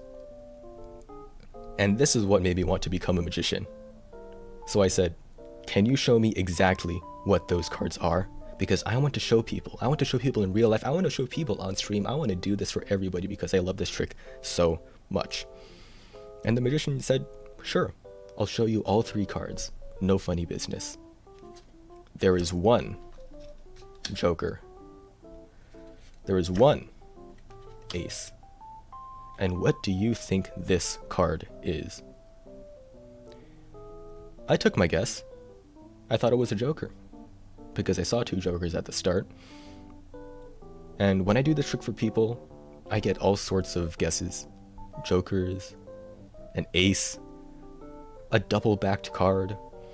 But nobody ever seems to guess that it's magic. And that if it's magic, I can make this your card, Coach Dorn. The King of Hearts. And that and that actually is one of my favorite tricks. It only uses the 3 cards. You can hand these out afterwards, and it's just pure sleight of hand. And I was watching the screen because I have 2 monitors. I was watching this one, and it looked so clean with these backs. So clean that I might actually just start using these every day just because they're so cool, and they do have a history. So hope you liked that one. And it's interesting that there's actually only one Joker. Yeah, there's only one, and the other card is a guarantee card. And this says, should a manufacturing defect be found in this pack before it is used extensively, it will be replaced if returned to the United States Playing Card Company, Cincinnati, Ohio 45212. And also says may be used as an extra Joker. So I guess they doubled up on the oh, that's interesting. Hold up. How many cards are in here? 1, 2, 3, 4, 5, 6, 7, 8. 13, 14, 15, 16, 17, 18, 19, 20, 21, 2, 3, 4, 5, 6, 7, 8, 9, 30, 1, 2, 3, 4, 5, 6, 7, 8, 9, 40, 41, 2, 3, 4, 5, 6, 7, 8, 9, 50, 1, 2, 3, 54 cards. That is interesting. Pretty much every deck of cards out there now comes with 56. So that's 52 cards, 52 of the regular playing cards, 2 jokers, and then 2 ad cards. 38? Where's 38 coming from? I wrong. Oh, okay, you're trying to guess the number, yeah. So 52, there's 13, 13 for each suit, 1 through 10, and then Jack, Queen, King. So 4 of those, 4 times 13, 52, and then 2 jokers, and then 2 ad cards. So I guess this was before ad cards were a thing, which is pretty interesting.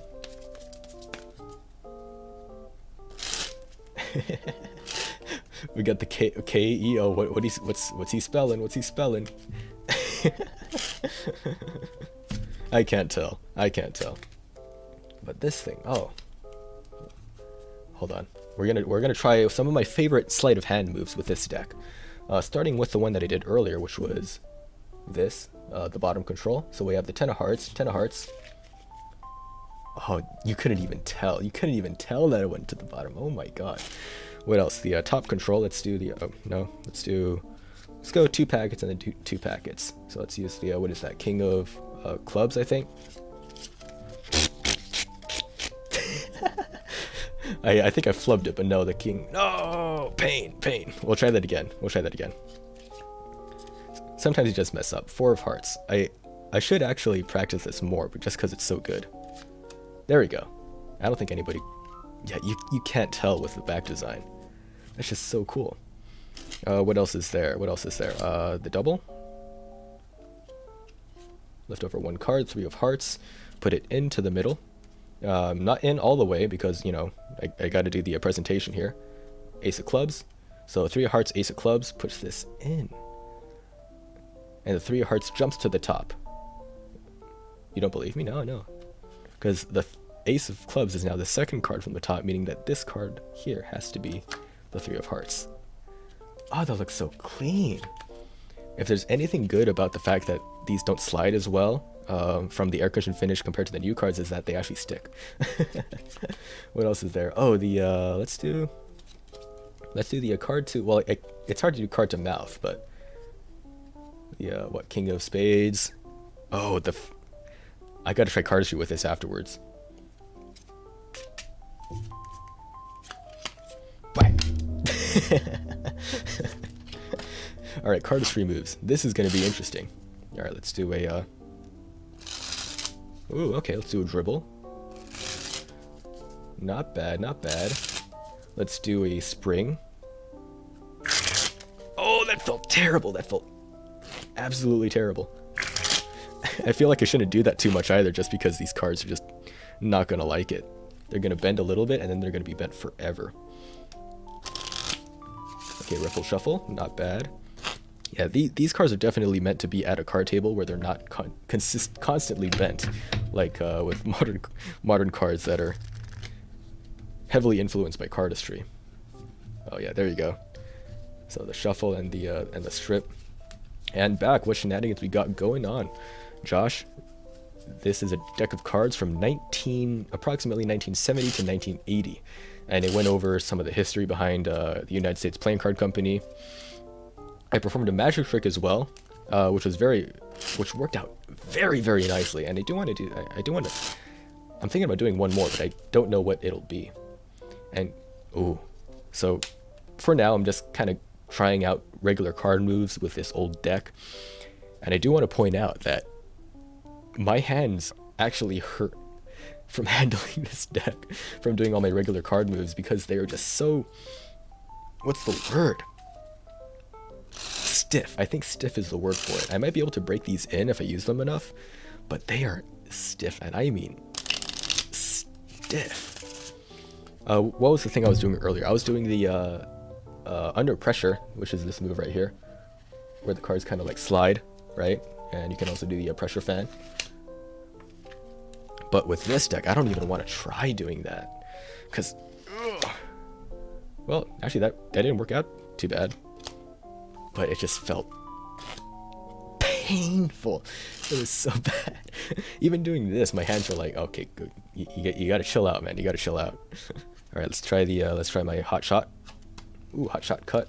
Bullet combo. Let's go. Bullet combo. Let's try worm. Worm will look pretty interesting because of the backs. Ooh, that's not bad. I like that. Let's do a Jaspis cut. Like this one, like this. My stream just broke off. Oof. Yeah, I am multi-streaming to Twitch and YouTube at the same time, so. For me though, it looks like it's doing fine, but it also wasn't watching, so. Here we go. Three of hearts. Well, it's still at the top? Oh my god, I was false shuffling the entire time and I didn't even notice. Wow, that's crazy. And do a little bit of spin for a card change. Let's see. How about a Packet Aerial? Ooh, that's nice. Yeah, I might use this as my desk deck. I don't know if I'll use this in an actual performance, just because, you know, I don't want to drop these. They don't really have a lot of meaning to me, but historically, they're pretty cool. -3 durability. Let's see, what is that? Oh, I turned a card over. That's one thing that, give me a tarot reading, will I ever find true love? You know what? I'll teach everybody here something way cooler than a tarot reading. And, well, I don't know if I'll teach it, but I will give the resources to teach it, which is free. It's called, oh god, what's it called? Dungeon Solitaire. So we're just going to, and this is actually perfect. All you need to do for setup is get rid of the hearts from 2 to 10. So let's go ahead and get all of those out. And the setup's pretty fast too. You don't even need to order them, but I personally like to do that. And if any of you, you know, are into D&D or any kind of role-playing game, or even just role-playing in general, then you're probably going to like this a lot. Alright? And I'll kind of explain as we go. We're just going to get into it right now. So let's go with, since Coach requested a tarot reading.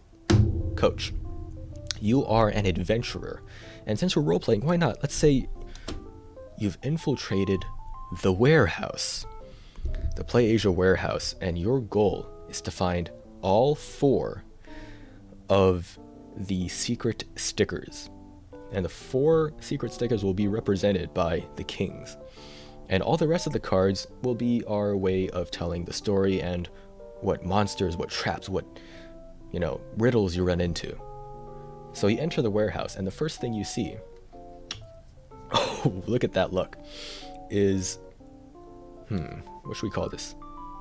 In the original game, you have torches, and if you use all the torches, you die. You're lost in the dungeon forever. You're lost in the warehouse forever. So, we have the Joker here, which is actually the Scroll of Light. It is the, we'll give it another name. It is the remote control to, to the, it is the generator. You found the generator, so even if all of your lights in the warehouse go off, you'll be fine as long as you somehow obtain this. So let's see what this is hidden behind. Ah, clubs. So a door. A locked door with a value, a strength of 3. So let's see how you deal with this. Oh, an ace. Oh, that's unfortunate. So one of the lights go out in the warehouse. If all 3 go out, you'll be lost forever. But if you do get the Scroll of Light, then you'll never have to worry about the lights again. Oh, what do you know? One of the secret stickers, one of your biggest treasures that you're looking for, happens to be behind this locked door along with that generator. But the only way you're going to get those is if somehow you can get past that door. And what do you know? We have a 7. So that's with a greater strength compared to the 3 of clubs. You do get past the door, and you get both the secret sticker as well as the generator. And these can go into your inventory. Alright.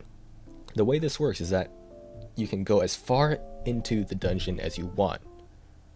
But the catch is that however far you go, you'll also have to come back. So if you go 1, 2, 3, 4 in, you have to go 1, 2, 3 back to make it right back out of the dungeon. So, what a stroke of luck. You've encountered quite literally the most powerful enemy of the game. Spades. Spades meaning a monster. Clubs meaning a door they have to get past. You might be losing some HP here. Let's see what happens to you. Ooh. You attack with 7 power, but it's not enough to defeat the monster. That's 1, 2, 3 HP lost. I gotta be honest, you might die here. The only way you're gonna beat this is if you pull a 10 or a queen. And the queens are basically like free. They're free. And what do you know? You get past the 10 of spades, you'll never have to worry about that big monster again. What was the monster, by the way? That's up to you. That's the wonderful thing about this, is that you're able to, you know, craft whatever you want. So the 10 could be represented by that creepy Akka thing that I created. So by the gods' graces, you somehow got past that. All right. Now, as the, I guess, DM here, I have to either, well, I have to control how the story goes and what cards are played. Now, most of this so far has been luck, and hopefully we'll get into some things here that'll show you what other things come into play. A king, wow, already, wow. So another one of the 4 secret stickers that you're on your quest to find has appeared. Oh, that's actually pretty unfortunate. It's being guarded by cursed Akka, by cursed palm tree Akka. How are you gonna get past this one? I don't know. Ooh, the Jack of Hearts. Now the Jacks are skill cards. You can use them at any time, and I believe the Jack of Hearts allows you to dodge 1 instance of damage. So we have that. Let's see what happens. Oh my god. You are lucking out, sir. You are lucking out. The queen allows you to get past the cursed Akka, and now you have 2 out of the 4 that you need. Now, for every game, the chances are actually very, very low that you'll get all 4 kings and make it out alive. So, when I play, I try to make it out alive. That's my first priority, even though statistically it's better to just keep trying, because you're making a story for yourself. We don't want Coach here to die. If I want to play it really safe, I could head back right now. I'd only have to go through 2 more rooms, and we can leave with our 2 kings. But I don't think we want to stop there, do we? Let's go 1 further. Oh, another queen. So whatever comes next, we're going to pass it no matter what happens. An 8. Now, diamonds we haven't gone over yet. Diamonds are traps. So they're traps and also treasure. They're traps that contain treasure. So we get past the trap and we get to keep 8 diamonds worth of treasure. What should these be? You've earned 8 diamonds worth of PAM points. 3 queens haven't played. That's exactly right. Now, I've kind of ran out of space here. But here's my secret strat. You can organize the cards like this, and you're good. Okay, turn around. Turning around here. All right. Turning around here. We're going to escape, hopefully, with 2 kings as well as 8 diamonds worth of PAM points. 5 of spades. Not a terrible monster to beat. Now, we actually have something else in play here, which is the treasure. If you have treasure that is worth more than the monster in play, you can send the treasure out, you can drop it, and the monster will be distracted by it, and you can get past. So if you want to, we can do that. Or we can take a risk, because even if we play like a 2, we'll only take, what, 3 points of damage? Now for Coach, that might be losing a couple of fingers, but I mean, we're gonna play things a little risky today. Oh, look at that. Look at that. A 10. This little tiny monster, this baby Akka is obliterated, and you get 10 diamonds worth of points. Of PAM points, of mana points, of whatever it is that you want. And we have 2 more rooms to get through. Ooh, the 10 of clubs. Now, we're probably not going to get past this. And I'll show you what happens when you don't complete well, when you can't get past the door, and you only have one chance. For monsters, if you get hit, you know, if you don't defeat them, then you have to keep fighting them until they're defeated. With traps, if you get hit, then you get hit, but you get past it. But with the doors, ooh, that's a very good card here, but unfortunately it's not enough to open the door. So with the difference, behind that door you'll have to lose. Okay, well, not too bad. So behind the door was a monster worth 3, but you don't have to fight it, and you don't lose too much because, you know, you tried your best at the door, and you can continue on towards the exit. Now, assuming that you got like a 2, if this were reversed and you somehow got the 3, then we would grab 7 cards and put them and play all of them. Well, you wouldn't play them, but you'd put all of them, and that's what we'd be behind the door. So if there was a king there, you wouldn't be able to get that king anymore. If there was a torch, then you'd have to play that torch.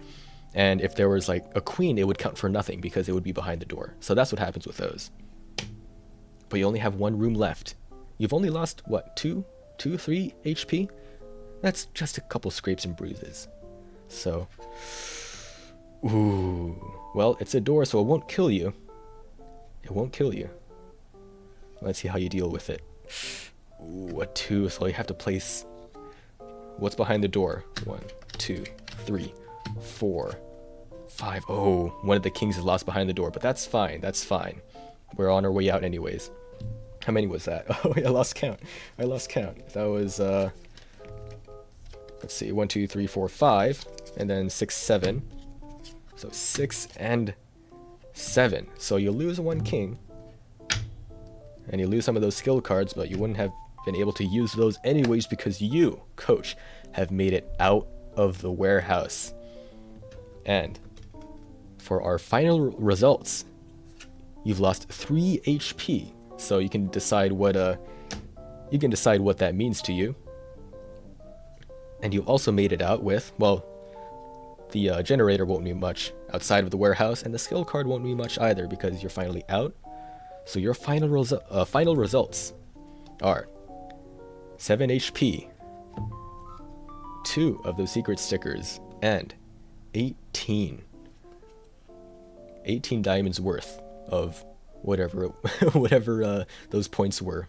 You live on to meme on me another day. Nobody. No. Oh. What was that? What's that Elden Ring meme that's been going around? No maidens. No maidens. I mean, honestly, you can do that if you want. You can swap out the kings for like queens or something, and you can, you know, on your way to collect all the VTubers. That's the best thing about this. You can do whatever you want. You can make up whatever story you want to. You have that power. And the best part is, after you're done playing the game, getting everything set up again is easy. You put all the cards together. You just shuffle a few times. Give it a few cuts. And you're basically all set. You're all set to go again. Now this is, if you want to learn how to play this game, which is, now that you've seen it actually being played, it'll be way easier for you to actually learn on your own. It is called Dungeon Solitaire by Matthew Lowe's. Lowe's, and the PDF instructions for it are a free download on his website, I believe. Well, let me pull it up. Why not? Let's pull that up really quick. And if you have a deck of cards handy, this thing actually is just a lot of fun. Dungeon Solitaire. Yeah, even if you just Google Dungeon Solitaire, it'll pop up. There we go. MatthewLowe's.com. Games. And scroll down. There you go. Free PDF. Tomb of Four Kings. There you go. Oh, I'm gotta rip a fat.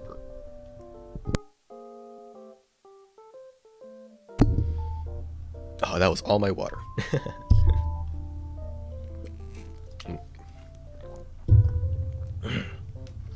Oh, and of course for the HP, just boop, and you're all set. Oh, Jesus. So that's pretty fun. It'd also be pretty fun to improvise a game like that, or if you're just hanging out with people, you can just say, here, you're an adventurer, and you're trying to collect 4 things that are very precious to you, and what are those? And then what's the setting? And then you can just go off based off of that. And even if you're not too much of a role-playing person, you can just you can speed through this thing if you really want to. So let's say I'm going through the dungeon in the most basic format. I'm going through the dungeon to find the 4 king's treasures, right? And we're just gonna speed through. All right, 8 of spades. Ooh, not good, not good. So we lose 1, 2, 3, 4, 5 HP. We might actually die on this turn. Watch us die. Okay, there's a king. 7. Oh, we lose 1 HP. Lose 1 HP. All right, come on, we gotta make this. There we go. It's defeated, and we get to keep the king and the treasure that we have. I might actually die. Ace. Okay, one of our torches burns out.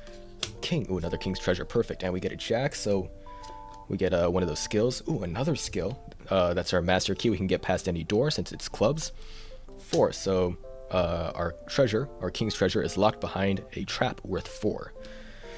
Ooh, we take 2 damage. That's not good. That is not good. We have 1 HP left, and since we didn't get that done, we're unable to get that treasure. And at this point, I literally only have 1 HP left, so I'm gonna head back. Queen, perfect. So we make it out no matter what happens. Monster is defeated, and we make it out with 1 HP. We literally lost all of our limbs with 2 HP, 1 treasure, and 3 gold. So not the best, not the best. And this is what happens sometimes. But if you spend the time into like role playing, if you like imagine yourself in that situation, in this case this hopeless situation, then it gets really entertaining, because it really is. Even though there are decisions in this game, most importantly how many rooms you want to go through, and what skills to use, and if you want to use the treasure to distract monsters, even though you have all of those choices, it does boil down mostly to luck. And I think that's what makes this so fun for me. You still have some balls in the head. I'm just the head and the balls. I'm being held together by the by the gold. I'm on full Battle Angel Elite type stuff. So that's Dungeon Solitaire, and I think it's way more fun than doing a simple tarot reading. Oh, and I am going to correct you on that. Tarot reading is its own thing. You have the cups and coins and whatever. For cards, there's an entire separate subsection of fortune telling called cartomancy. And you know what? I guess to end it off, because we do have a stream coming up that I believe is at, I forgot. I think it was at 4 PST, right? I think. So we'll end it off with a real cartomancy reading, and let's bring up the screen so we know exactly what we're dealing with here. Cartomancy tutorial. And okay, so whole 52 card deck. So spades represent challenges, secrets, obstacles, conflicts, heartbreaks. Clubs represent business and social life, luck, accomplishments, growth. Hearts, emotions, partnerships, relationships, love. Diamonds, money, financial status, success, recognition, and rewards. So let's go ahead and what would the best thing be? Should we what's it called, like a past, present, and future reading, I believe is what's popular. Oh god, California psychics, go get me out of here. Cartomancy reading. Reading how to. Magic orthodoxy. Very nice. How to do. Come on. Okay. Let's get 3 cards out. And I will stop when I feel that it is right. When I feel the energies.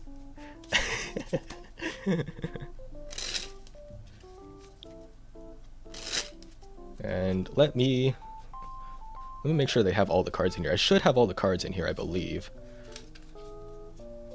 I think it's like 52 playing cards.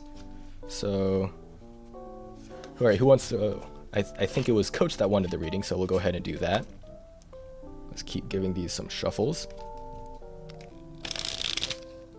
This is going to be very, very entertaining if this works out.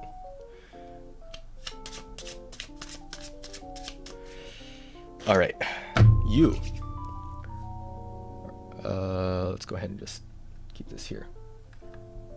Screen, go ahead and go above the camera. Very nice. I'm gonna make this a little smaller. We're gonna full screen this.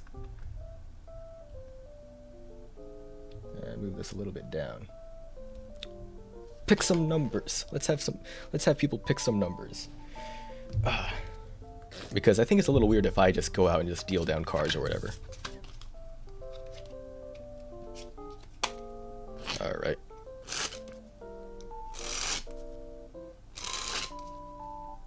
Oh, now this is feeling broken in. Now this is feeling broken in. Let's see if I can do a Oh my god. That's probably the best false shuffle I've done so far. Okay, but it's only a false shuffle if I'm able to strip it out and actually get that done.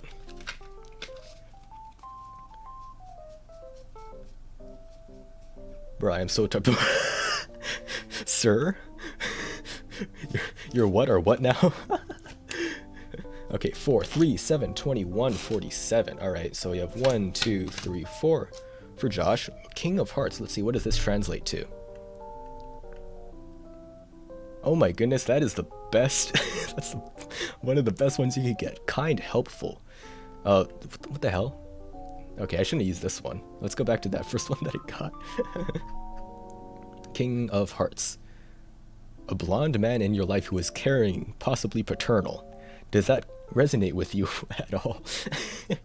3, 7, 21, 47. I didn't know what numbers you need. Oh, that's fine, that's fine.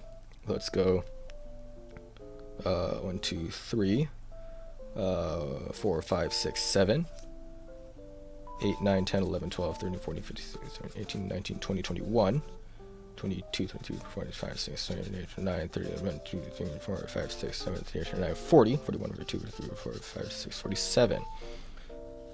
Alright, so these 4 here, I'll put them at the bottom. And let's see what you've gotten. 1, 2, 3, 4. Paternally, I'm very dead. No, the 4 was for Josh. Unless maybe perhaps you are the dad. All right, so we have your 4 here. All right, and let's have this card represent your past, and let's have these cards represent your future. The past. The 3 of Spades. Now, what does this see? What does this mean over here? Deception, lies, dishonesty, cheating, loss, confusion, and misunderstanding. Oh, that's well, it's in your past. So let's go ahead and see what you have going forward. Jack of Hearts. Okay. Okay. So a young man who you're close with, such as a brother, son, or boyfriend. I don't know. It's up to you how to interpret it, because I'm the psychic here. It's up to you to make those connections. Or maybe past, present, future, I don't know. Next up, 2 of Hearts. Okay, so 2 hearts. It might be fine here. Love and affection, success in relationships. And to end everything off here, for your future, the #1 thing to decide what you are going to be, what you are going to feel, what you are going to experience. The Ace of Spades represents death, but rarely physical death, rather endings and new beginnings, or an important decision that causes worry and anxiety. Interesting. So you start with deception, lies, dishonesty, cheating, and you end with a decision of death. I don't know what to tell you, buddy, but the cards don't lie. The cards don't lie, but I do.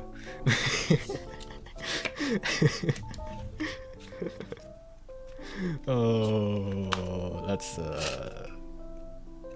a shame there, buddy. You know what? Just to be fair, I think we should do 2 more for Josh. We had the King of Hearts. We had the King of Hearts as a love my brother, but I got a pocket. There you go. See, everything makes sense. The best thing about cartomancy, about fortune telling, is that even if it doesn't make sense, you can make it make sense, because it's just that open. It's just that open to interpretation. Let's do 2 more for Josh here. Actually, no. Let's go. Let's make it a little bit more meaningful. A little bit more meaningful.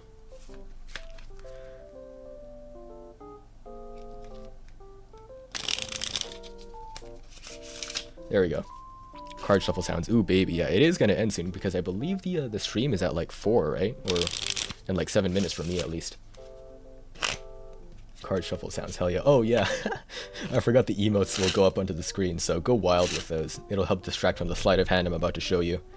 All right. So 2 cards for 2 more cards for Josh, right from the top of the deck. Right. Right. The Joker. Oh, I messed up by 1 card. Okay. Well, the 7 of Hearts, so I'll give that one to you. That is a second chance. Steady or peaceful surroundings. Josh, you got 2 hearts. Crazy. You're actually doing good. So things might happen with the stream. Pain. Let's do a reading for boss.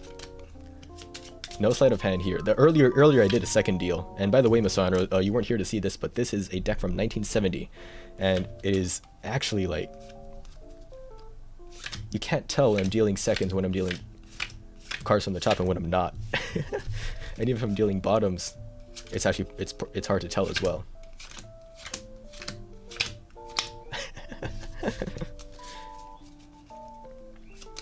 Should we cheat? Should we cheat? We're gonna cheat to get boss a good reading.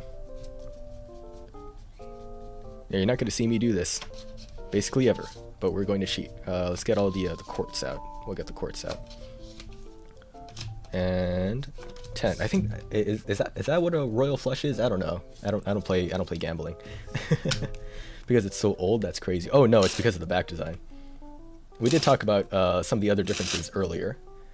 But in a nutshell, it's not bad. It's not bad. All right. Chatting on YouTube. Yeah, I'm actually streaming on Twitch as well as YouTube. Just because, just because. Yay for cheating. All right. We're going to give boss this reading. So I'll show you what I'm going to do. We're going to put these cards in just very specific places throughout the deck. And I did this earlier in the stream. But we're going to try to do this a little bit differently. And you can see that they actually are at specific positions. And I've made it, even though it was really quick, I've gotten it to the point where I can tell you exactly where those cards are. But I won't. It's 5, 5, 10. 5, 5, 10. And all you have to do is, if I shuffle it, all you have to do is just keep track of how many cards I take in each packet while I'm shuffling. So I know exactly, for a fact, that they shouldn't be at the bottom. And I also know, hopefully, that they shouldn't be anywhere. If I did this right, they shouldn't be anywhere near the top. Yeah, there we go. So I'm good. Now, if I do this right, we should have the best reading ever. So let's just pick a random card from the center, because if I go exactly 26 cards down, right next to the 4 of hearts, I know exactly that it's one of the 10 of hearts, or it's the 10 of hearts out of that royal flush that I was looking for. We have the 10, Jack, Queen, and King that we are looking for. The next one, I think I forgot where it was, so let me... Yeah, there we go. I know exactly where it is now. And out of this comes the King of Hearts. Next up is... I forgot what the card was, but it's either the Queen or something, but it should be next to the Jack of Clubs, I think. Jack of Clubs, so... Oh, that is the Jack, I'm sorry. So that means... Well, if I do it again, it should be fine. So... Oh, no. Didn't get it that time. Come on. There we go. There's our Jack, and we only have one more card to get, which should be the Queen of Hearts. And we're going to do this part really special. Somebody name a number from 1 to, well, not 52. Maybe 1 through 20. 1 through 20. And that's how we'll do this. I'll keep shuffling while I'm at it. Why the hell not? 1 through 20. And we'll just keep this going. Continuous cuts. Continuous shuffles. 13. All right. 1, 2, 3, 4, 5, 6, 7, 8, 9, 10, 11, 12, 13. 13. And you could have chosen any number from 1 through 20, but for some reason you ended on the 13th card. If you had chosen 12, you would have ended on the 6 of clubs. If you had ended up, you could have said 1, you would have ended up on the Jack of clubs, but for some reason you chose this one right here, and that is the last card we need for Pam's reading, which is the Queen of Hearts, which over here means a kind woman, such as a sister, aunt, wife, or mother. We have the Jack of Hearts, which means a young man who you're close with, such as a brother, or son, or father, or boyfriend. The King of Hearts, a man in your life who is caring, possibly maternal, and the 10 of Hearts, which is success, fulfillment, and good fortune. So this is the reading for Obake Pam. Love and relationships and good emotions. I'm running 2 streams at once and it is chaos. There you go. You're getting double the viewership here. Let's go. So that is the Robert Rodriguez Ace Assembly, but adapted for improvised cartomancy stream readings. And that last part there, this is actually kind of one of my favorite secrets, but just a bottom deal. There are ways to make it cleaner. If I wanted to, I should have actually gone like this, because the right hand covers up that bottom deal. I could have also second dealed, if I had somehow kept that queen up on top, or second from the top. YouTube is more smooth? Oh, probably, yeah. Twitch does say 30 frames per second, but it's only there because they just put time into Twitch, but I'm liking YouTube better because that's where all of my friends are. Look at all my friends here. I can stream with no stream schedule, and there's always going to be somebody there, which is crazy. It's absolutely crazy. There we go.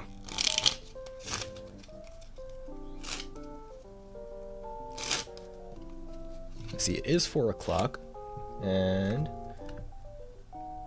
well, I'll just keep an eye on things to see when I want to start stuff.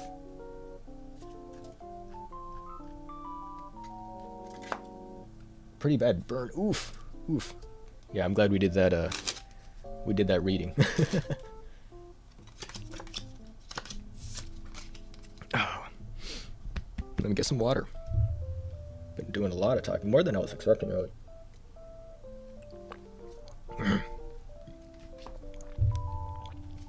Today's my day off, so I was like, you know what? I might as well hit that stream button, hang out with some people, shuffle some cards. This is way nicer than I thought it was going to be.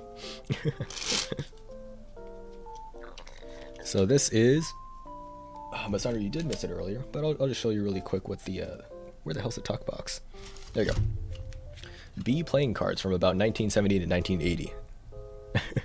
From a Fedco, which is a store that is no longer around and has not been for a while. This deck of cards is older than I am, and that's crazy. Oh, and I also did this. I can make a cringe face. Oh, you guys are watching VTubers? Cringe. Oh, you guys are using decks of cards that don't have a chemical finish on them? Oh, cringe.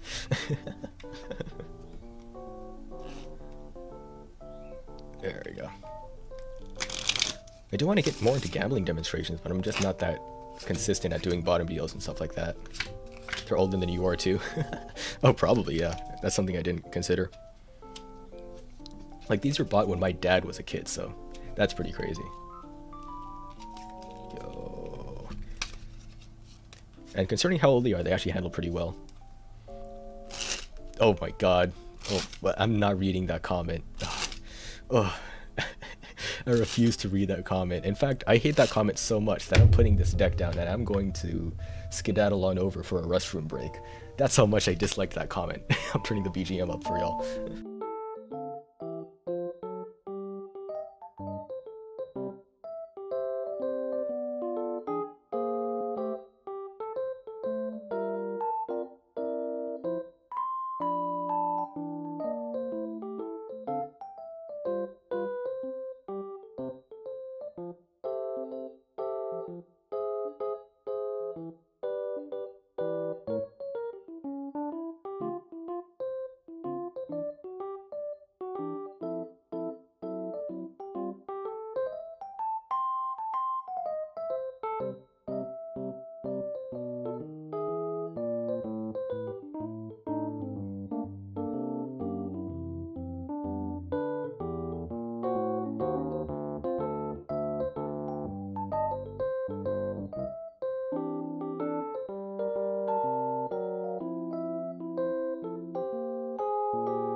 Right, here we are.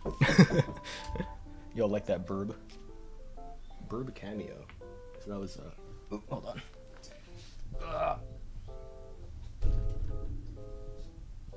Yeah, we're good.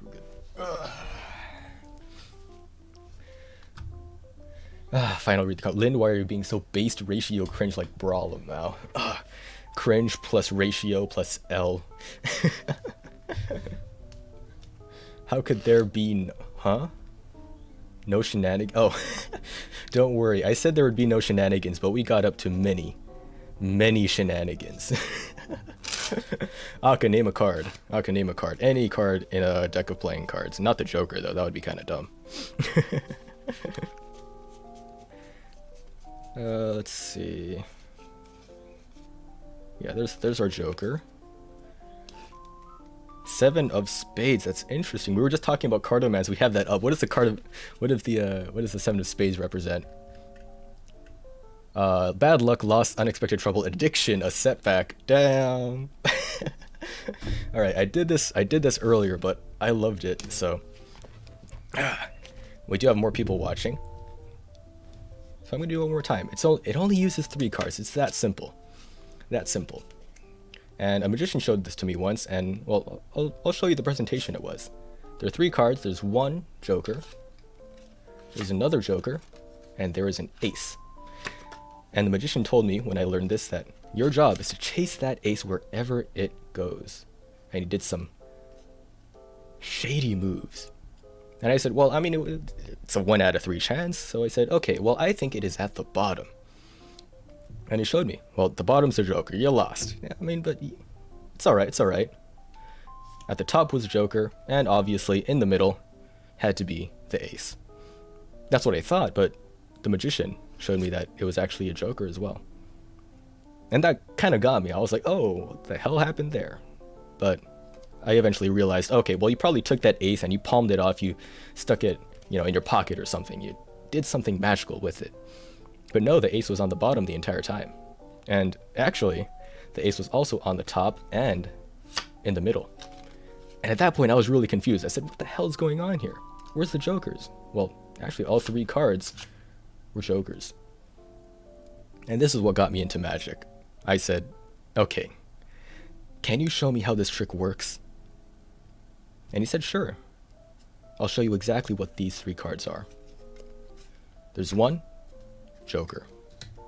There's 1 ace. And what do you think this card is? And I didn't know what it was. I guessed it was a Joker. Could have been an ace as well, but I put my money on Joker. But if I wanted to be a magician, then I would have to do something a little bit different. I'd have to make this your card, the 7 of spades. And so I learned the trick, and now I do it for audiences across campus, across my local events, and now for random people on the internet. My Wi-Fi is legit running off of life with support. I feel that. And this is only 3 cards, which is crazy. That's my favorite part about this trick.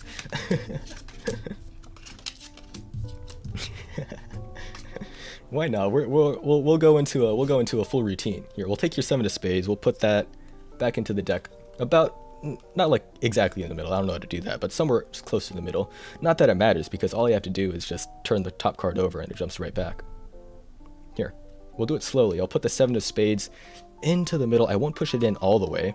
We'll leave it out just a little bit so that you can see. So now you have a new top card, right? That's our joker. We push in the 7 of spades just like that, and with the slightest move, it jumps to the top. No, really it does, because the second card is now the joker, which means that the top card has to be your 7 of spades. I don't know how this next part is going to work, but I mean, we'll see. I'll be fair, I'll show it to you 3 times. It'll be 1, 2, 3. Now, a lot of people think this is where the magic happens, but no, it still is the 7 of spades. And at this point, I would actually hand this out to you.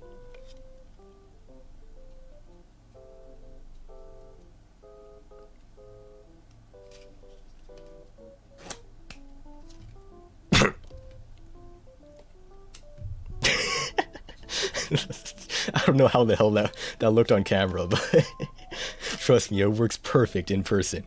It works perfect in person. And then they actually do a card to wallet, but I'm not standing up, and I also don't have the props for it. I also do have a card hidden in here for emergencies only, but it uses bikes, so. You sold your soul, Dark Magician, to the devil, yes. I should do a version of this where the card ends up in my glasses, and then I can't see. Did it just come out your crotch? Yes, it did. Oh, actually, here, somebody else name a card. I'll show you how quick it is. It's so funny. Hold on, let me just prepare my crotch for this. Don't quote me on that. The model rose for a second, went back down. Did I burp? It could have been me clearing my throat. But speaking of burp, hydration, everybody. Oh, the curse of VTubing.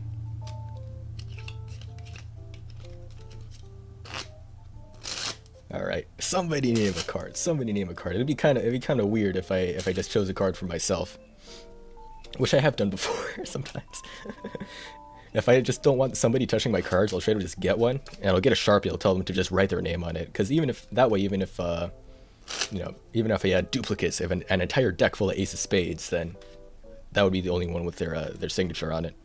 King, the king of what? Somebody else name a suit. Oh, that'll make it interesting. So now we have Josh saying king, and somebody else can name a suit. King of clubs or diamonds or whatever else. That's actually a really nice way to name a card, now that I think about it. I have... Why is there a space between water and melon? Don't worry, I won't question it. I won't question it. But watermelon's good. You know what? This actually kind of looks like a watermelon, this back design. Which is perfect because you can't tell when the slide. It's really hard to tell when the slides are happening. I mean, unless you botch it like I just did. All right, king. You know, let's just get all the kings out. We can just choose from whichever one. There's 1. There is 2, 3, and 4. Watermelon. She showers with Pantene, but I got watermelon to keep me clean. Oh my god, I love those vines. What was the other one? That's the one I remember. I got watermelon to keep me in shape. Oh, wait. I forget the copy pastas, but those are good vines. Why don't we just use all the kings? Why don't we just use all the kings? Is this something I can do? I'm gonna completely just...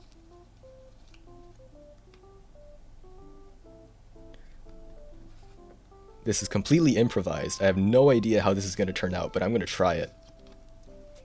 We're gonna use all 4 kings here. Back into the deck they go. Boop. Right? Nowhere near the top. Or nowhere near the bottom. And hopefully nowhere near the top. Let's give another one. Yeah, nowhere near the top there. And God, I don't know how this is gonna work out to have it, because I said I was gonna do the what was it, the card to wallet, right? Or card to crotch, I think. Hold on, let me just there you go. There's 4 kings. That was so scuff. That was so scuff. I was planning to do one with just one king. So if, you know, here, we'll just use the here you go, king of hearts here, and then it really is quick. You can see squares up there.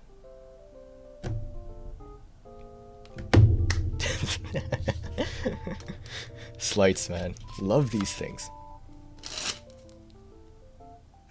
What was I doing? I was also doing cartomancy readings earlier.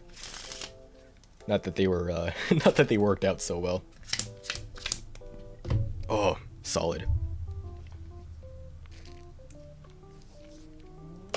Pain. Pain. Pain. I just spilled water on myself.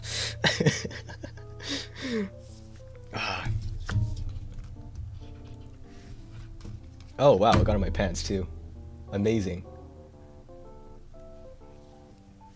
Y'all don't see anything. Why must this happen to me? I just wanted to do funny shuffling. Let me check up on the Discord really quick, make sure everything's good. Oof.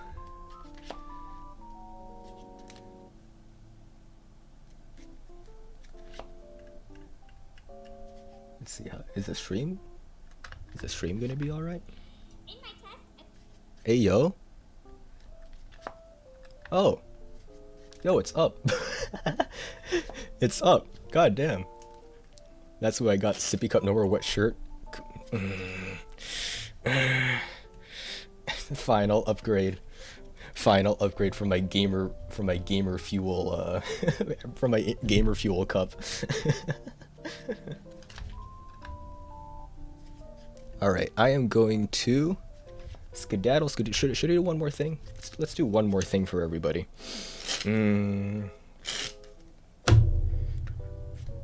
What should I do? Oh, I know exactly what I'll do. I'll do the trick that I showed everybody earlier, which was a kind of a portal trick, and it should be really quick. And after that, we can just hop over to hang out with everybody. Somebody name a number. Both of you name a number really quick. We'll get done with this.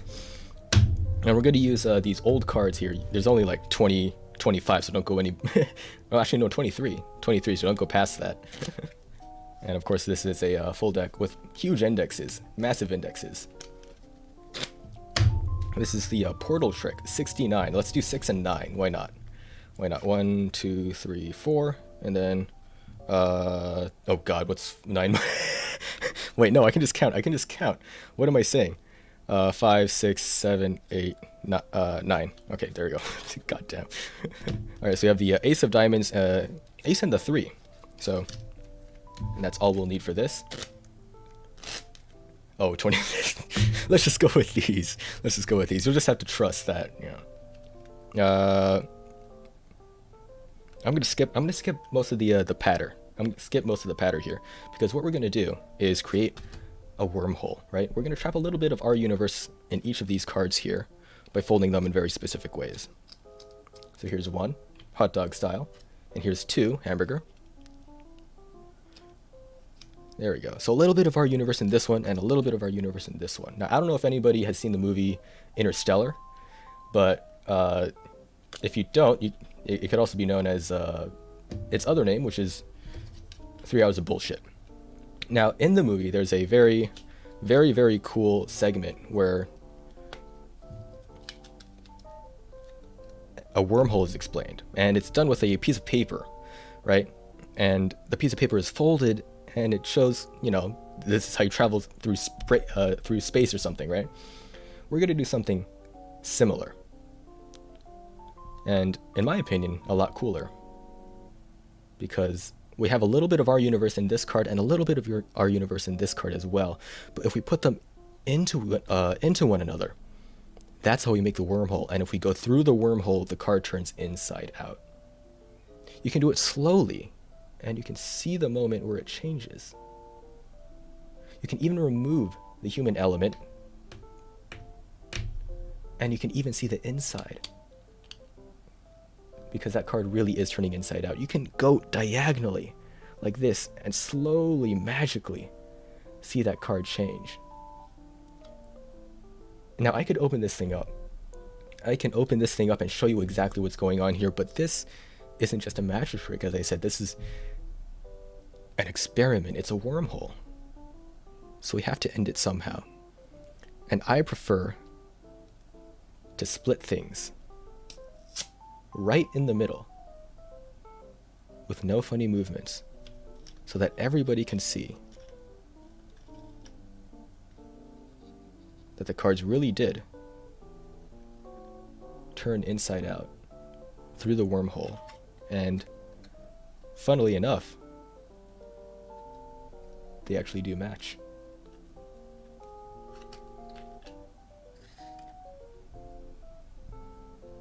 And that is the wormhole trick. Don't get stuck in them.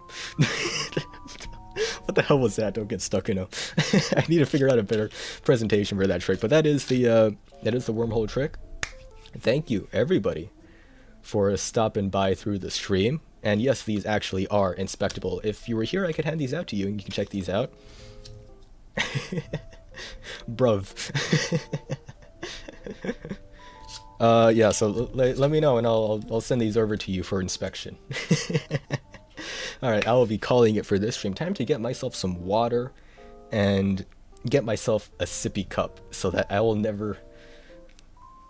Oh wow, it's right. Nice. No, never mind. There's a... I should stop doing this on stream. Alright, I'm gonna call it there. Let me bless.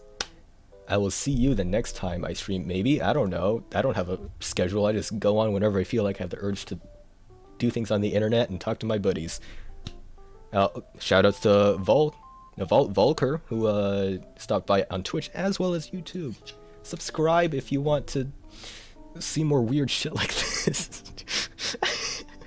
Alright, that is actually it. What's my ending tag? Skedaddle, skedoodle. I am going to go beat my noodle.